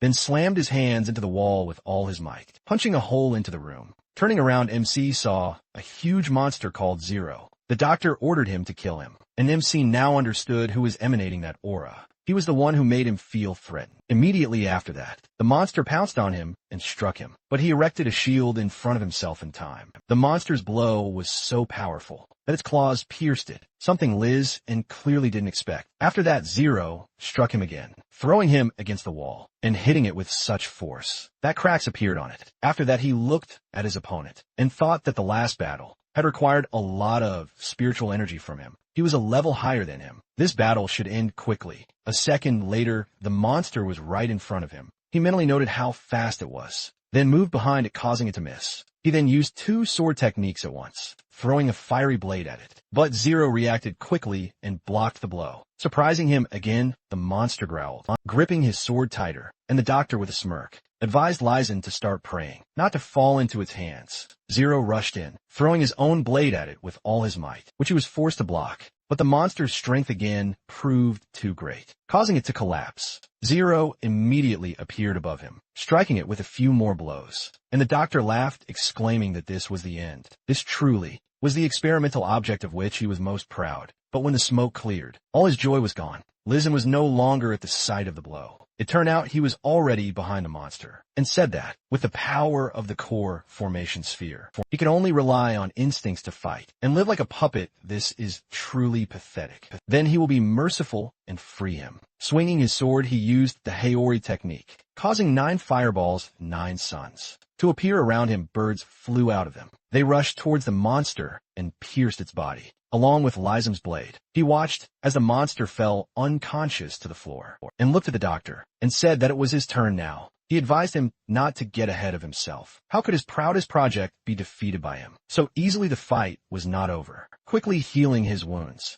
Zero stood up and roared loudly, and then immediately pounced on Liz and struck him, which the latter managed to dodge. He used the 9 suns technique again, dealing him a powerful blow, and said that that was all. A light erupted from the wound on the monster's chest, and then fiery birds flew out and its body caught fire. The monster roared loudly in pain, and then fell to the floor, and the doctor called out to it worriedly, asking what was wrong with it. He needed to use his self-healing power. MC said it was useless. This sword technique is designed to defeat evil spirits and heretics, and it can also add regeneration of chi and blood. Even if he used his self-healing ability now, it wouldn't be able to cope with such wounds. The doctor nervously grabbed the remotes, with which he controlled the experimental subjects, and exclaimed, how could this happen? There are other test subjects who can definitely kill him. But Liz immediately swung his sword, cutting off his arms, then sat down next to him and asked, did he teach these test subjects all these techniques? Where did he learn about them? He screamed in pain and asked, does he mean the super transference technique? The Dongfang family informed him of this, but he didn't know where they got it from. He told him everything he knew, so let him go, he asked. So, he means to say that the Dongfang family supports him, and he can't kill him.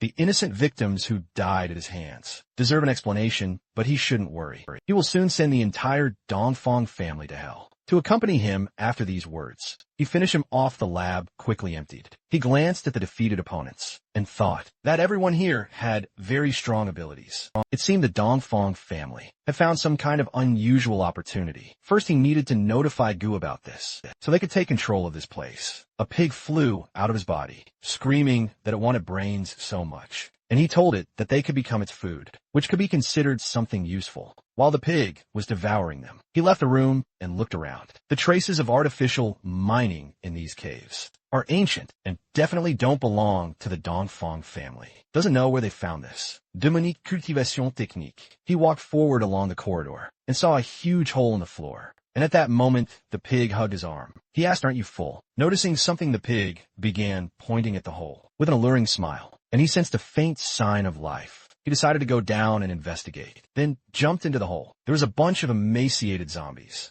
Transporting the dead, he mentally noted that these people had lost their vitality and seemed to be controlled by something, and apparently they were all failed experiments. Even after death, the last vestiges of usefulness are extracted from them. The bodies of the dead were completely decomposed, disintegrated, and then they were carried away for other purposes. But where were they being sent? I followed the zombies and saw that they were placing the body in the 100-soul refining furnace. This is a magical artifact linked to the earth altar of a branch of the demonic sect. It uses the fire of resentment to purify souls, turning them into a source of power for practicing demonic techniques. This artifact and the demonic transformation technique are actually cultivation methods. Despite their power, he does not practice demonic arts. He looked at the pig and asked, did he bring him here to help him absorb this? He replied that he couldn't handle it himself, and that his current status meant little to him. Without progress, he might eventually give up on it. Now it all depends on his abilities. The pig began to draw in energy, then grew in size and flew toward the artifact. An MC stepped aside and said that he would watch the zombies and let him focus on the battle. The furnace activated. It turned into a golem and headed towards the pig. He squealed loudly, then grabbed the artifact, trying to hold it, but it was stronger. Green flames quickly approached him. The furnace bit into him with its teeth, and the pig screamed with tears in his eyes. But he couldn't handle it. Lizen asked, did he start begging for mercy after the first face-to-face meeting? The path is eternal, and there are many dangers along it. He must give his all in every fight, even if he's an artificial creation. He must also cultivate his Taoist spirit. Or did he think this was the last battle? Let him not be like those living dead beneath his feet, trapped in the shadows. His words filled the pig with strength, and he immediately bit into the oven and took a bite out of it. Watching his progress, MC smiled faintly and thought, that's better. It looks like he won't have to interfere. The pig was delighted. He began to pound the oven with his fists and soon dismantled it into small pieces and absorbed all its power. Lizen remarked that it was not bad. He absorbed it so quickly. Now his strength could be considered respectable. After that, the pig returned to his small form and hugged it by the hand, with tears in his eyes, saying that he almost died. He was so scared. Noticing that he was now talking about more than just brains, he remarked that his intelligence had also increased. After this, the pig handed him a soul-cleansing pill and said that if consumed, it would cause pain and death. Time passed, and the Gu family's people arrived. Guwen bowed to the master and informed him that he had sent people to take control of this place and collect evidence of the Dongfang family's crimes. He praised him for his excellent work and said that he wanted to warn him about something. He should not try to repeat these experiments. He did not want them to become a second Dongfang family. The old man smiled nervously and told him that he knew what to do. After this, Shai called Lizhen and excitedly reported that something important had happened in the Mu family's house. After this, she screamed and the call ended. He became wary and thought, what kind of danger is this that even she cannot cope with? When Mu Fan came to her father and told him about her brother's tricks, he did not react at all, and she realized with horror that he knew about it. Minshi asked, doesn't she understand? Their father not only knew about this, but also agreed. Mu Feng asked why he did this to her, and he replied that the results of the experiments would help the Mu family rise, and he would do everything for that. As a family member, she should be proud to die for them. Minshi smirked and told his sister not to misunderstand him. His intentions were good, she exclaimed. Then why wasn't her brother the sacrifice? Is it because she's a woman? Hogan immediately hit her in the face with a whip for such words, and her brother asked, who said he didn't make the sacrifice? He sent his wife there after this. The head of the family ordered the guards to catch his ungrateful daughter. He would personally send her to Dongfang to make amends. Meanwhile, the cat hid on the ceiling. She glanced at the guards and thought it was funny that the father was sending his own daughter to experiments. She needed to show this to the Taoist. After that, she called Li Zhan and in a frightened voice told him everything that had happened and deliberately cut off the call with her scream. She glanced at the girl and wondered if she should help her first, but Mu Feng was able to handle it herself. He began to emit energy and exclaimed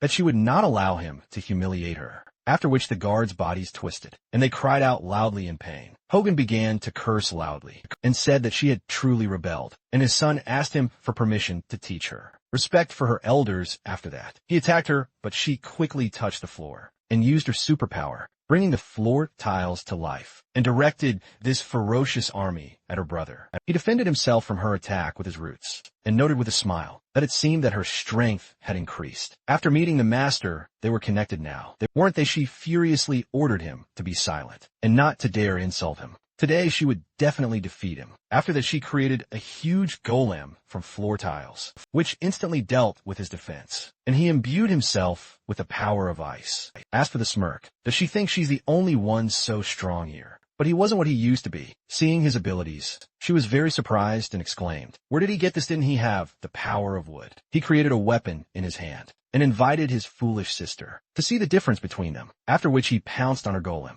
and she ordered him to stop. He struck, causing the golem to immediately freeze, and Mufone realized that it couldn't move. Her brother, meanwhile, increased the distance between them, then waved his hand, creating wooden spikes, and exclaimed that she was too weak. Wooden spikes pierced her golem, causing her to be thrown aside. Minchi approached her, saying that this is what the Domfong family can offer them now. He is a role model. Hogan told his daughter that her strength is weak. Participating in experiments can increase her strength and strengthen cooperation between families. She's his child, and she must sacrifice something for the family. Mufang's face darkened, and she asked, "Is she really from this family?" He never loved her the way other fathers love their daughters. No matter what success she achieved, he always praised only her older brother. She could only train and study every day. She thought that if she worked so hard, she could attract his attention and become his pride. How foolish she was. No matter what success she achieved, it was nothing compared to her useless brother, who was willing to sacrifice others for his abilities.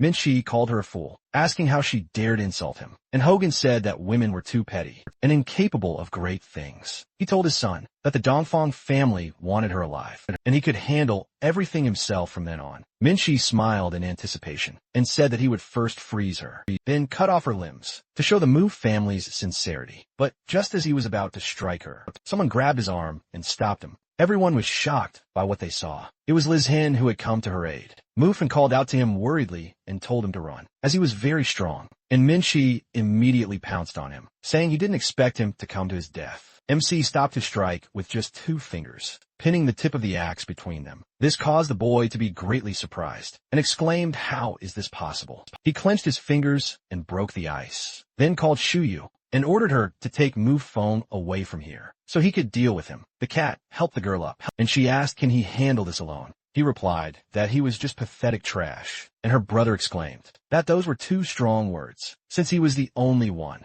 out of 10,000 applicants. After that, he used his abilities, bringing down huge chunks of ice on him, and he responded by throwing the blazing sun's sword at him, breaking all the ice. The sword struck Ming Chi right in the neck, but it turned out that it wasn't his real body, but just a wooden doll. He appeared next to his father, and nervously noted that this guy was no ordinary man. Hogan asked, "Is this the master Mufong spoke of? With such strength, even the Dongfang family wouldn't dare provoke him." Meanwhile, the girls took cover behind a column, and Mufon was surprised to notice that he had become even stronger. Shuyu said that he had ascended again, and his control of spiritual energy was becoming more precise. It was all thanks to her advice. She was so smart. Ming Chi decided to continue the fight and called out to Liz Hen, saying that although he was strong, he didn't understand his situation. He called his men the warriors of the Mu clan, who immediately surrounded him from all sides and said that they were the best of the best, and now he wouldn't run away. He ordered the men to kill him, and they directed all their abilities at him. He drew the blazing sun sword and engulfed it in flames, then stabbed it into the floor, causing a shockwave that threw the warriors in all directions. Minchi was very surprised, and his father asked, "What kind of technique is that?" "Superpower that instantly reflects back." He had never heard of such a thing. MC said it was an immortal technique, after which Hogan jumped forward and told his son that he wasn't strong in defense, so he would help him. He then used wooden spikes to create a wall in front of himself, but Lizen's blade pierced it and hit him. Minchi grabbed his father, preventing him from falling, and MC approached them, saying that, at his age, with the support of the elixir, he had still reached the golden core stage. His abilities were too weak. Hogan fell to his knees before him and said he and his son had been blind. The conditions he discussed with Mufon were double what their clan was willing to grant him. His son called out to him in surprise, and Lishan gave him a thoughtful look. Then he said they could also hand over the medicinal fields to Mufeng to ensure long-term cooperation between their families. Ming-Chi indignantly asked, what does that mean? He had promised to give the fields to him. The old man immediately slapped him in the face, calling him a scoundrel, and asked if he couldn't see the current situation. He should apologize to the master and his sister. Immediately, he smiled awkwardly, and MC begged him for mercy, while his son, with a gloomy expression, said that he had one more move to finish this guy off. After that, he hit his father, saying that for this, he would have to sacrifice himself. The old man's eyes filled with blood. He looked at his son in rage, not expecting such a betrayal, and Mu Feng called out to him worriedly. She was ready to run to his aid, but the cat stopped her, since the fight was not over yet, and it was too dangerous after that. Hogan fell to the floor unconscious, and his son, turning into a tree monster, said that if this stupid old man had given him the Mu clan earlier, he could now be enjoying his life. This is a hidden technique of with superpowers that only direct descendants can use. He has finally reached the peak of the Golden Core. Sage Lishan's eyes flashed maliciously, noting that it turned out that this was a wood spirit from the Kunlun Eternal Spring Sect. He and the leader were old friends. He is a master of close combat. His recovery is also excellent. Ming-Chi pounced on him, shouting that he was talking too much. But MC immediately jumped behind him and kicked him in the face, causing his jaw to crack. He felt terrible pain and he thought his head would explode from his blows. His body strength had increased significantly, but why couldn't he still keep up with his speed? Jumped to the side and prepared to attack, deciding to try again, seeing Lishan approaching him. He pounced on him and began swinging his fists furiously, but he deflected all of his blows. He used the power of ice and pounced on him again, saying that he would cut him down. But when he dodged his blow once again, he nervously thought, has he become even faster? After that, MC struck him with a sword, used the bright moon technique, and his body was pierced by a huge piece of ice. And then he used the mountain ringing technique. This guy's body began to quickly become covered in ice. He coughed up blood and exclaimed that he has an ice technique. But why is he still receiving damage from his ice? This is impossible, and his body cannot heal. Who is he? He remained silent, and with another swing of the sword, smashed the ice into small pieces, and only then said that it was all because he had long ago mastered the techniques of the 5 elements, and he was just trash forcibly merged with power. That's why he can't withstand even a blow. Meanwhile, Mu Feng looked at him in surprise and asked, so, this is what absolute suppression of the strong means. Shueyu noted that she simply hadn't seen him before, then approached the master and congratulated him on another step towards ascension. Cultivating together could speed up the process. When Mu Feng ran up to him, he told her that from now on, the Mu clan belonged to her, and she bowed her head to him in a respectful gesture.